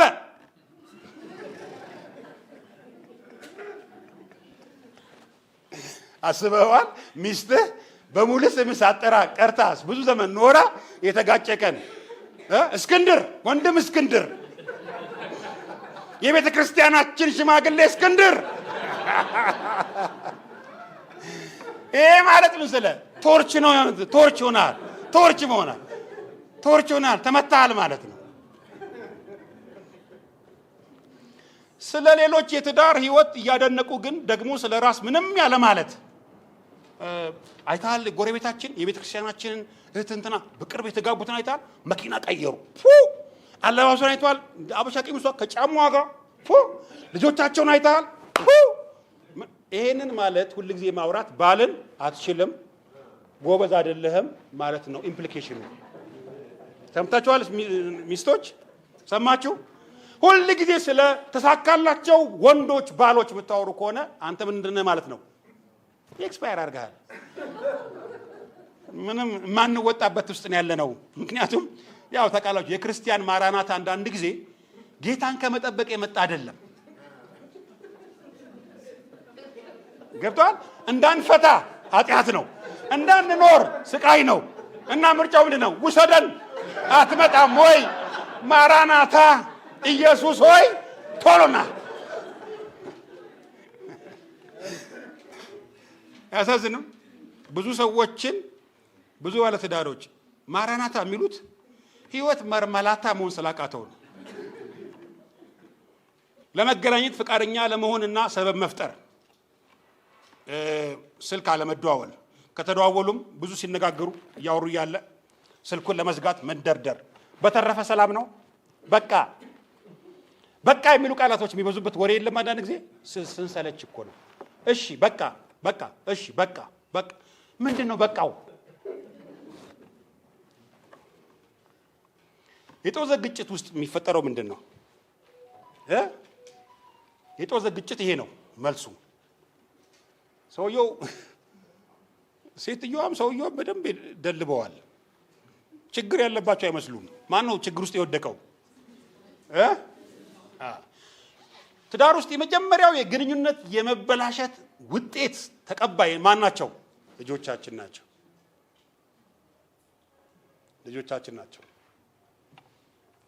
ልጅን ጥሩ ትምህርት ቤት ማስተማር ጥሩ ነው። ኢንቨስት ማድረግ ገንዘብ ጥሩ ነው። ግን ሰላማዊ ቤት ማኖር ደግሞ የበለጠ ጥሩ ነው። ገብቷል? ዝም ብሎ እንግሊዝኛ እያናገሩ ልጅን ማሳደግ ስነ ልቦና የተጎዳ ልጅ ዛሬ የምታዩት በአሜሪካ፣ በካናዳ፣ በተለያዩ አውሮፓ ሀገሮች ልጆች ሱሳይድ የሚያደርጉት አዲክሽን ውስጥ የሚገቡት መንፈስ ስለሚዋጋቸው ብቻ አለ። አስተዳደጋቸው ልጆቹ ተጎድተው ስለሚያድጉ ለዚህ ላይፍ ተጋላጭ ነው የሚሆኑት። መለያየት፣ ሰላም ማጣት፣ ጤና ማጣት፣ የጦዘ ግጭት ለምን ያመጣል? ለፍቺ ያደርሰናል። የመጨረሻውና መዝጊያው የመጀመሪያው ምን ብያቸዋለሁ? መንፈሳዊነትን መገንባት፣ ሁለተኛውስ ግንኙነትን መገንባት፣ ሶስተኛው ተስማሚ ባህሪ መገንባት። እኔ እግዚአብሔር ምስክሬ ነው የምነግራችሁ፣ ባህሪ የተበላሸ ሰው ነበርኩ። እኔ ራሴን እንደ ኤክስፐሪመንት ማቀርብላችሁ እንዳልኳችሁ አስተዳደግ የት ነው? የድሬዳዋ አባቴ በልጅነቴ ጫት እየቃመ ለቡና ቁርስ እየሰጠኝ የነበረ ሰው ጫት እየበላ ያደገ ልጅ ትዳር ላይ ሲገባ ባህሪው ያልተገራ ባህሪ በጣም የባህሪ መበላሸት ትዳር ላይ ከባድ ችግር ያመጣል። ኃይለኝነት፣ ማድመጥ አለመቻል፣ ችኩልነት፣ እነዚህ ነገሮች ሁሉ እኔ ላይ ነበሩ። እግዚአብሔርም እኔም አብረን ራሴ ላይ በመስራት የመጀመሪያው ተስማሚ ባህሪ ለመገንባት መልካም የሆኑ ባህሪዎችን ማሳደግ ጥሩ ነው። ካለን ጥሩ ነው። አብዛኛው ባህሪ የት ነው የሚገነባው? የሚነግረኝ ጥሩ ሳይኮሎጂ ነው። ቤተሰብ፣ ማህበረሰብ ውስጥ ነው ባህሪ የሚገነባው። የምታድጉበት ቤት፣ ያደጋችሁበት አክስት፣ አጎት፣ ኢሚዲየት ፋሚሊዎቻችሁ አካባቢ ላይ ነው ባህሪዎቻችሁን 90% ይዛችሁ የምታድጉት። እሱ ነው ለትልቅ ቦታ። ልጆች ሆነን ተናዳጅ ከነበርን ብሶ ይመጣል። ቁጥቦች ከነበርን ብሶ ይመጣል። ባህሪ አብዛኛው ጊዜ የሚያድገው ሶሳይቲ ውስጥ ነው። እኛ በጌታ በኢየሱስ ይሄ ይግባብኝ ያለን የመጣ ነው ነገር የለም። ከመጣን በኋላ ነው፣ ጌታን ከተቀበልን በኋላ ነው። እንዳው እግዚአብሔርን ለመምሰል ራስህን ምን አድርግ? አስለምድ፣ ተማር። ስለዚህ ስናጠፋ፣ ስንጸልይ፣ ንስሐ ስንገባ፣ ራሳችንን ስናስጨንቅ ልክ አይደለውም እያልን እያስተካከልን የመጣ ነው። ስለዚህ መልካም የሆኑ ባህሪዎችን መገንባት ምንማን ናቸው? ማድመጥ፣ ሌላውን ማድመጥ፣ ጊዜ መስጠት። እኔ ድሮ ሰው አላደምጥም ነበር። አሁን ሰው በፍጹም የማድመጥ አቅም የለኝም። በቃ አሁን የሚገርማቸው ለማማከር ስቀመጥ አንዳንድ የማይመለከታቸው ሰዎች መጥተው 2 ሰዓት ሰማቸዋለሁ። ውስጤ ላይ ያለ ጸጋ ነው። በቃ 2 ሰዓት ሙሉ የራሷን ቤት ስታወራ ቁጭ ይሰማታለሁ። እንዴት ቻልኩ እላለሁ። እግዚአብሔር ነው ማድመጥ፣ ጊዜ መስጠት፣ መማማር፣ ይቅር ባይነት፣ መደናነቅ ታውቃለህ። ብዙ ብዙ ጊዜ አድንቀሃት የማታውቀው ሚስትህ ያደነቃት ቀን ልትገረም ትችላለች። አታምንህም። እንደው ክሮስ ቼክ ታደርጋለች፣ ትደውልና እውነት ግን ይሄ ነገር የእውነቱን ነው ወይስ እወድሻለሁ ብሏት አያውቅም ነበር አሉ ሚስቱን ለብዙ ዓመታት። ከዛ ጠዋት ተነስቶ እወድሻለሁ ሲላት ምን ፈልገህ ነው አለችው። እሱ እኮ ባህሪ ለመቀየር ብሎ ነው። እስቲ ከዛሬ ጀምሮ ጀምራለሁ አለ። ጠዋት ተነሳ የኔ ማር እወድሻለሁ ምን ፈልገህ ነው ማለት ግልጹን ነገር የምትፈልገውን ቁርስ ያማረ ፍርሬ ታማኝነት የሌለው ነው የሚሆነው ያላሳደግነው ባህሪ። ሁለተኛ የጎደሉንን ባህሪዎች ዕለት ዕለት መጨመር። ምንድነው የጎደለኝ ባህሪ? ከባሌ ጋር ስኖር ምንድነው እኔን እንዳይደሰት ያደረገው? ምንድነው ሚስቴን ያሳዘንኩት ጉዳይ? ሁለታችንም ቁጭ ብለን መፈለግ አለብን። የሁለታችንም አሳይመንት ነው። ይሄ ያንተ ጉዳይ ነው ያንቺ ጉዳይ ነው የሚባል ነገር የለም። ሶስተኛውና የመጨረሻው ቤታችንን፣ ትዳራችንን፣ ግንኙነታችንን የሚጎዳ ማንኛውም አይነት ነገር ካለ ምን ይደረግ? ማስወገድ። በቃ ይሄ ነገር እኔን ይጎዳኛል ብሎ ያቀረበ ሰው ድምፁ መሰማት አለበት። መጨቃጨቅን፣ ንቀትን፣ እኔ ብቻ አውቃለሁን ምን ማድረግ አለብን? አቮይድ ማድረግ አለብን። ስለዚህ ጤናማ ግንኙነት ይሄ ማጠቃለያችን ነው። ማጠቃለያ በትዳር ውስጥ ብቻ ሳይሆን በሁሉም የህይወት መስመር መጠቀም አስፈላጊ ነው። የትዳር ትልቁ ችግር ጤናማ ግንኙነትን መገንባት ላይ ስለሆነ እርሱ ላይ ያለመታከት ምን ማድረግ? መስራት። ስለዚህ እያንዳንዳችን የቤታችን መሐንዲሶች ነን ያልኳችሁ ለዛ ነው። ፓስተር ሙሴ ዛሬ ለቤታችሁ ለመስራት ይጠቅማችሁ ዘንድ ማቴሪያል ነው ያቀበላችሁ፣ ሐሳብ ነው የሸጠላችሁ፣ ፕሪንሲፕሎች ነው ያካፈላችሁ። ቤቱን የምንሰራው ማን ነን? እኛ ነን። ግንኙነት ችግሮችን ነቅሶ ማውጣት ይፈልጋል። we have to find ምሳ እየበላን እናውራ። በኋላ ፕሮግራሙ ሲያልቅ ቤታችን ሰላማዊ ሆኖ እንዳይቀጥል ያደረገው ምንድን ነው? በጋራ let's do it እናውራበት፣ እንነጋገርበት። መጨረሻ በመንፈሳዊ በማህበራዊ በሁለንተናዊ መልኩ ከሰው ሁሉ ጋር በሰላም መኖር ተገቢ ነው። እግዚአብሔር ይርዳን። ቤታችንን ከዚህ በላይ እግዚአብሔር በአለት ላይ የተሰራ ያማረ ያድርግልን። ጸልያለን። የተናጋ የተንገዳገደ የተጣመመ መስመር የለቀቀ ትዳር እግዚአብሔር ሆይ ዛሬ ፈውሰው። የዘላለም አምላክ እግዚአብሔር ሆይ ማስተዋል እንድትሰጠን ጸልያለሁ። ጥበበኞች እንድታረገን። ዳዊትም በማስተዋል ያደርግ ነበር እንደሚል ቃልህ ልጆቻችንን በማስተዋል እንድናሳድግ፣ ትዳራችንን በማስተዋል እንድንመራ፣ ቤታችንን በማስተዋል እንድንገነባ፣ ሰነፎች እንዳንሆን፣ ቸልተኞች እንዳንሆን፣ ፕራዮሪቲ መስጠት እንድንችል፣ ቅድሚያ ለቤተሰብ እንዲሆን እንድትረዳን ጸልያለሁ። አገልግሎታችንን ከቤተሰብ ጀምርልን። ጌታ እግዚአብሔር የዘላለም አምላክ በዚህ ያሉትን እህቶቼን፣ ወንድሞቼን፣ አባቶቼን፣ እናቶቼን ባርክ። የተጀመሩ ቤቶች አምረው ደምቀው ፈክተው እንዲታዩ በኢየሱስ ስም ጸልያለሁ። እግዚአብሔር አምላክ ሆይ ደግሞ የታመሙ ቤቶች ቢኖሩ ህመም የደረሰባቸው ሕክምና የሚያስፈልጋቸው እግዚአብሔር ሆይ በህመም ምክንያት የሚሰቃዩ፣ በግንኙነት ህመም ምክንያት የሚሰቃዩ፣ ባለማወቅ ምክንያት የሚሰቃዩ፣ ምክር በማጣት ምክንያት የሚሰቃዩ፣ ማስተዋል በማጣት ምክንያት የሚሰቃዩ ቤቶችን ፈውስ። እግዚአብሔር አምላካችን ሆይ እኔም ይህንን ቃል አስተምሬ በቀጣዩ የሕይወት ዘመን ጌታ ሆይ በታማኝነት የሰጠኝን ቤት በትክክል እንድመራ ጸጋ እንድሰጠኝ ጸልያለሁ። ቀሪ ጊዜያችንን ሁሉ ባርክልን። በጌታችን በኢየሱስ ክርስቶስ ስም አሜን።